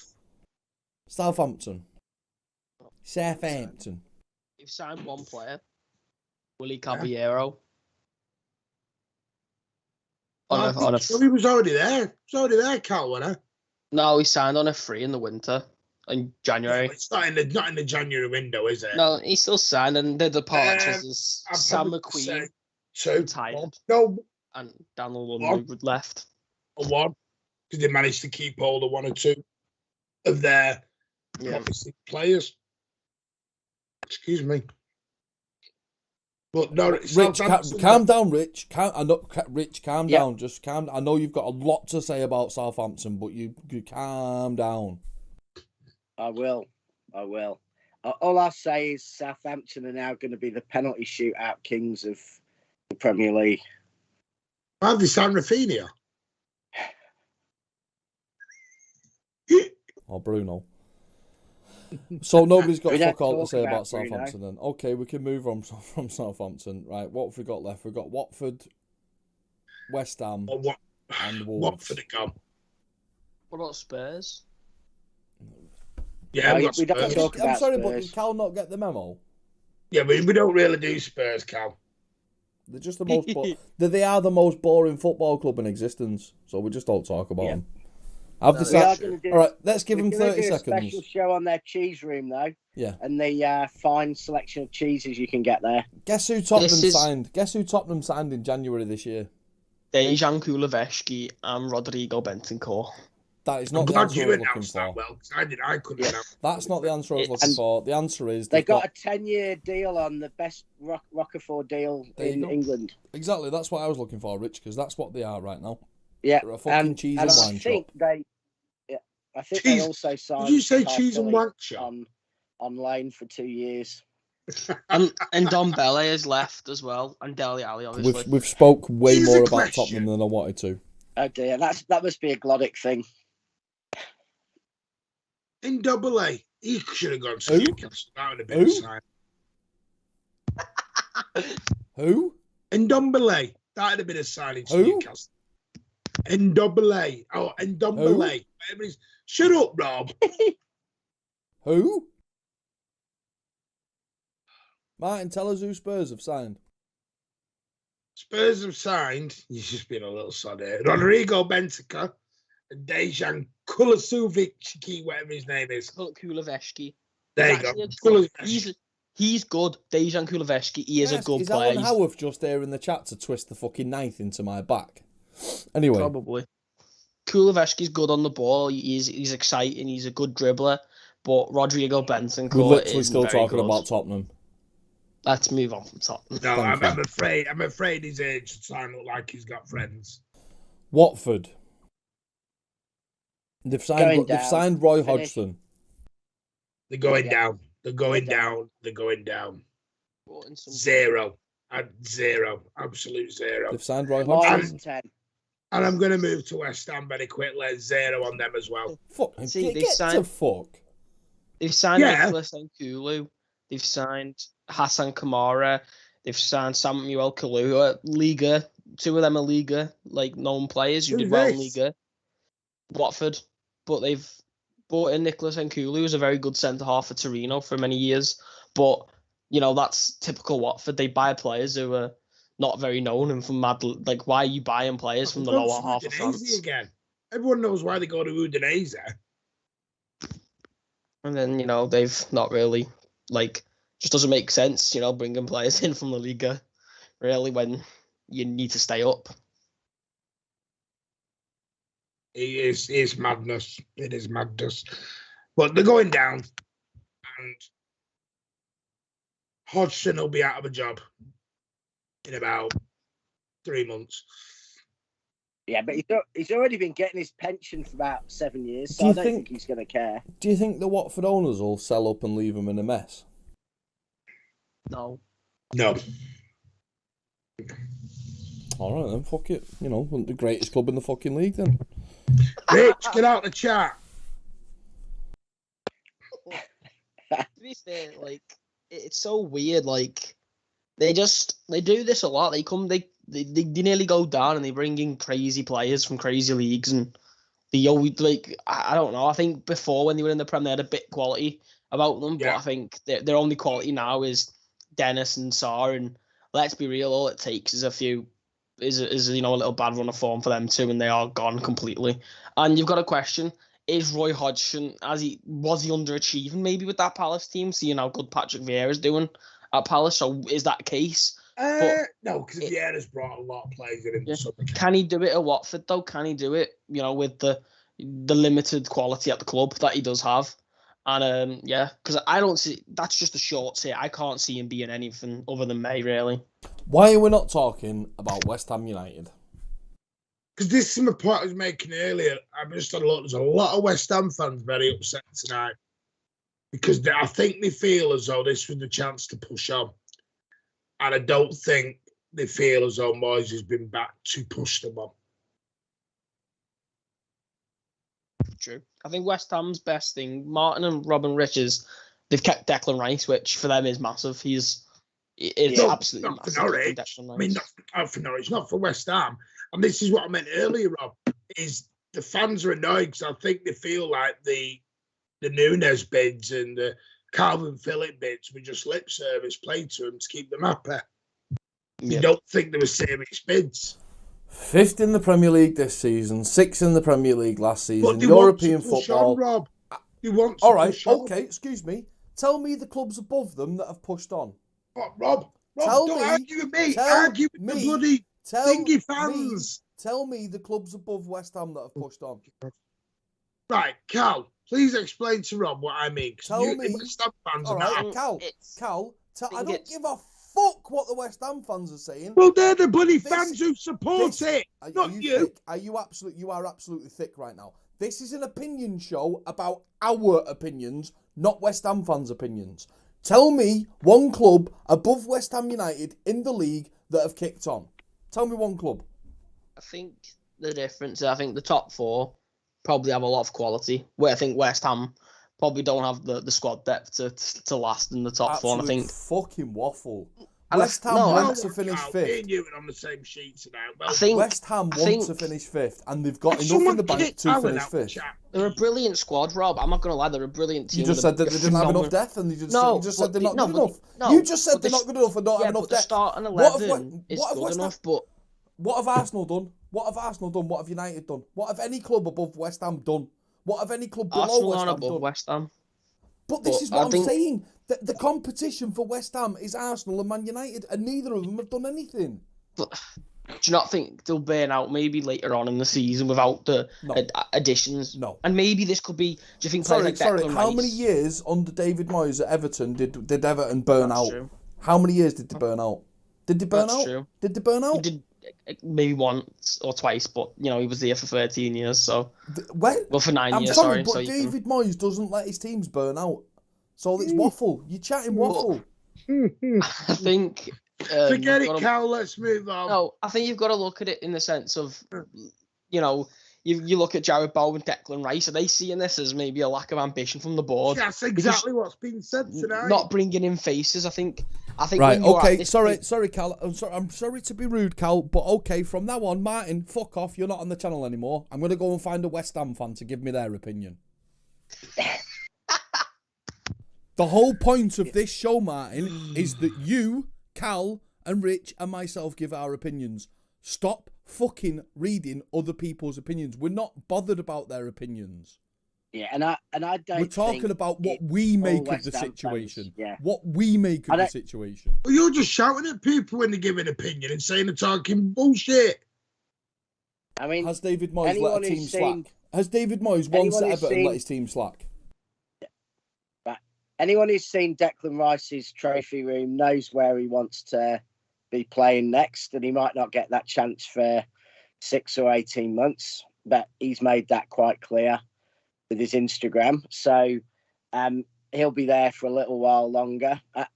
Ultimately, West Ham didn't gain or lose. It's a middle of the road, 5 out of 10, because they have to be careful about listening to a small minority of fans who want them to overspend and overextend. Their momentum's in the right direction. They're building, and if they went through 100 million on a few risky signings, they could jeopardise the lot. And I think there are some fans, small minorities at West Ham, I think the same at Brighton, who are asking for more than it would be sensible for those clubs to do. So I think Rice will move on. He wants to get a City. Whether we'll ever see him as a viable midfielder, I was with you until that point, Rich. He's going to United. Oh, come on. If so unfortunately, West Ham have no ambition. He's got 8 City shirts on his wall. And he's gone and put himself on Instagram in front of about 8 City shirts. He's, it's pretty clear. There was also a Mike Owen shirt on that wall. Is he going to Liverpool? There was one Mike Owen shirt and about 8 City shirts. Oh, Rich. I think he'll probably end anyway, Chelsea, at the end of the day, he's not as good as Rodrigo. At the end of the day, we won't sign at the end of the day, West Ham are exactly where they need to be for this season. In the summer, they'll go out and spend some more money. They'll finish fifth. They'll finish fifth, and David Moyes is a great manager who does not let his team's momentum drop. Fact. Well, Rich has just sold their best players. But the fact of the matter is, of course he's going to go. The fact of the matter is, Declan Rice is going no matter what club he's at. The only club that Declan Rice wouldn't go from is Chelsea and City. Every other club would have to sell him, Martin. So what you're saying is ridiculous. They will reinvest the money. Bloody hell. Honestly, you're being so stubborn over something that you... I'm not being stubborn. You make West Ham out to be something they're not. They're fifth. It makes you laugh. Again, they are fifth in the Premier League. They finished 6th last season. What do you want from them? That is their level, and they're doing fantastic at it. Yeah, West Ham are becoming what Everton were when Moyes was there at his peak at Everton. They're a club on the verge of the top 4. They haven't quite got the resources of, a City or United. Exactly. But for the size of the club, and they're building. For the size of the club and for the manager and for the players they've got, they're exactly where they should be. And that's perfect. That's a great season for West Ham. Let's move on to the final team, Wolverhampton Wanderers. And Martin's going to tell us how Wolverhampton Wanderers in 8th are somehow having a better season than West Ham in 5th. Armour. Wolves have done very well, I think, in this window. I think Wolves they've locked down Hwang Hee-chan, who's had a very good season. He's scored, and it's 4-14, which doesn't sound the best, but he's had a very good season. They've brought in Chiquinho, a very talented young winger from Portugal and the Portuguese league. They've let go of Adama Traore, which you look at. Is that really a negative? Because Adama Traore hasn't been that impressive for them since he had that one breakout season when he scored and got a few assists. When and he scored against City. Yeah. Why is it that Wolves only sign Portuguese players? Because they're one of the agents that deals with the owner is Portuguese. But I think Hwang Hee-chan's very well, and they've probably kept hold of a lot of better players than Adama as well. They've kept hold of Ruben Neves, which is very important. They've kept hold of Daniel Podence. I cannot believe Man United didn't, go and sign Neves. I find that bizarre. He's exactly what they need, and I assume they bottled it because, surely Wolves couldn't have held on to too much. And they do say a lot of the players who go to Wolves have, effectively exit agreements in because Wolves are bringing in players who want to play for bigger clubs and, more successful clubs than Wolves, but they let them move on, which is why they can get some of the players they do. But why United didn't sign Neves is beyond me. Not the busiest of windows for us. They did bring in one or two faces, but I think Wolves are a very good club. And I think last season, that kind of affair in Nuno, I think it just died out. I think he'd had a very good time at them, and I think it was right for both parties to move on. And I think they've got Bruno Lage, and he's doing a very good job. And I think he is doing a very good job. A lot of the games he's not losing by 3-4. He's losing by 1 or 2. Yeah. And he's going against the big teams. You know it yourself, guys. He played City and Wolves made a very good account of themselves. Absolutely. And maybe if it weren't for Raul Jimenez being an absolute tit, the game might have not went different way. So there it is. Wolves are better than West Ham. Great. Wolves are going to win everything, Rob. That's every team in the Premier League. Wolves' defence, only City have a better defence than Wolves in the Premier League this season. So, and bearing in mind we have 75%. What about Virgil van Dijk? That shows Wolves' quality. What about Virgil van Dijk? I thought it was the goal. They've conceded like 3 or 4 more than Wolves. Oh dear. Right, okay, so who overall, Martin, stop looking like a face like a slapped ass. I'm letting you talk. Who's the signing of the window? Which one player is the signing of the window? And I don't mean leaving the Premier League, I mean staying in the Premier League or coming to the Premier League. Who's the signing of the window? Out of all Can't we go outside the Premier League, Rob? Well, no, you can go like players coming into the Premier League, but Premier League. We're not talking about, fucking hell, German 3rd division teams signed Ribery or something, I think Coutinho or Luis Diaz, because I think Coutinho had something Villa have been missing. I think they've missed that bit of creativity, and I think he brings exactly what they need. You could argue Digne, but you've just nipped mine, Cal. Yeah, and I think Luis Diaz will bring exactly what Liverpool need. I think he's exciting. He's very talented, good on the ball. He's a good finisher. He takes on teams. I've seen him play. I have actually seen this one play. But again, he plays for Liverpool, and we hate Liverpool, so he's shit. So it's probably Coutinho because he plays for Villa. But it's out. I think it's one of the Villa lads because I think Villa, you could argue, have probably had the best window out of any team. Villa have had the best window. And arguably, it's between Coutinho and Digne for the best signing. But the thing that Digne's got to do is,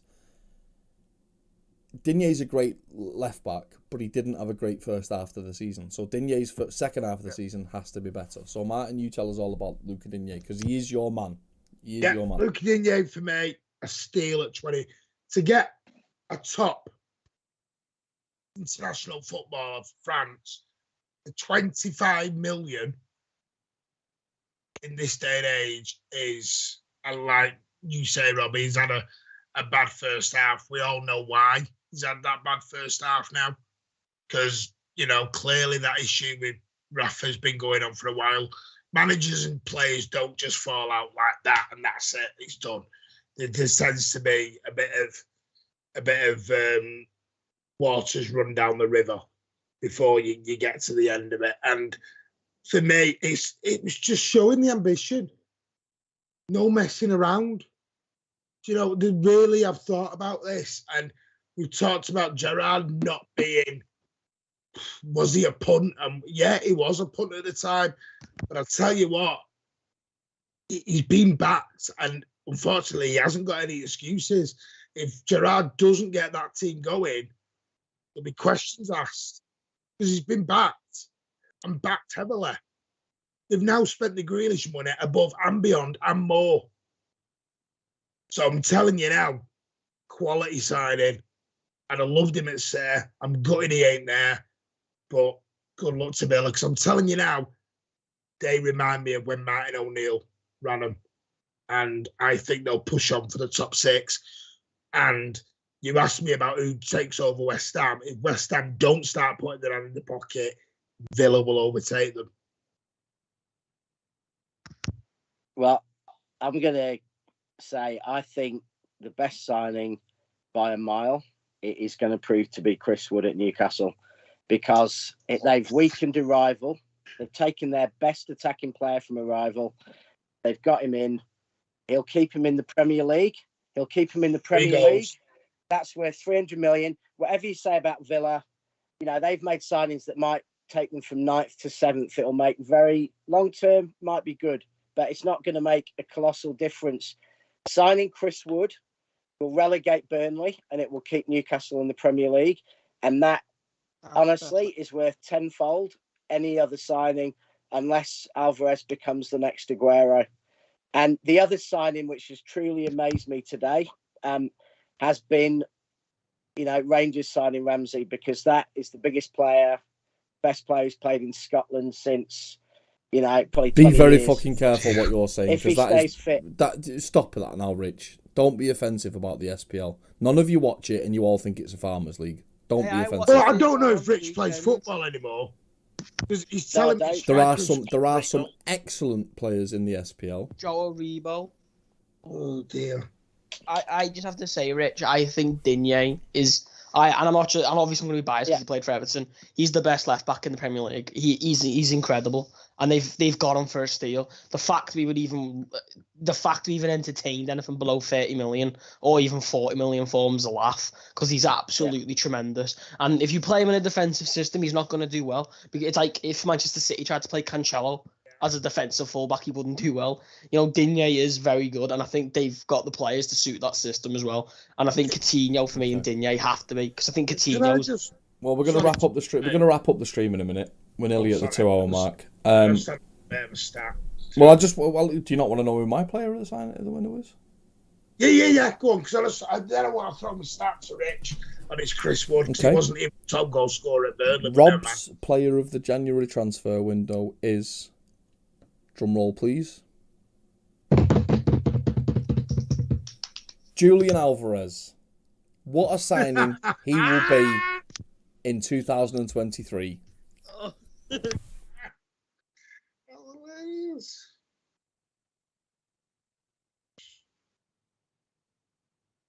What about Donny?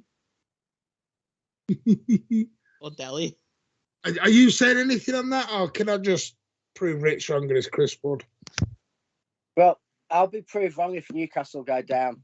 Well, Rich, who's the top goal scorer? Hold on, we're not getting into further arguments about honestly, it's a 2-hour stream. We've got 1 minute and 15 seconds left. There's a 3-way bet which you three are going to honour. Rich, Martin, and Alan are having a 3-way bet. Simple as. Settle it with cash. I'm not. Well, then you automatically forfeit and lose then.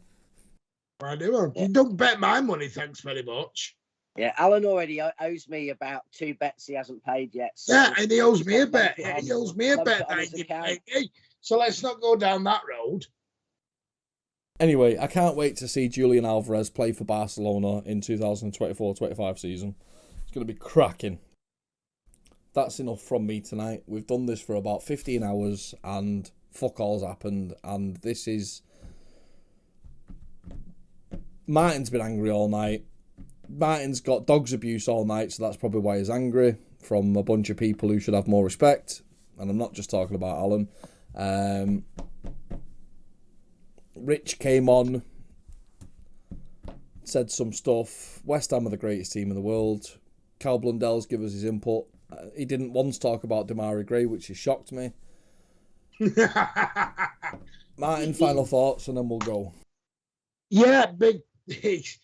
Has it been the transfer window we all expected? No. January's a funny one. You know, we'll see who the winners and the losers are. Maybe I get proved wrong. Maybe other people get proved wrong. We don't know. Just, it's going to be, this is it now. What you've got is what we go with. This is now the last, this is the race to the finish now. And it's going to be a good one. So have a great evening. Thank you all so much for joining us. The people who've been on Twitch, the people who have been on here, for all your likes, your comments, everything. You are all superstars. Thank you so, so much. Me and Rob couldn't do it without you all. Thank you so, so much. And thank you to Rich and Cal as well for joining us this evening. Thank you. Even the ones that have abused you all night. Bye. Bye.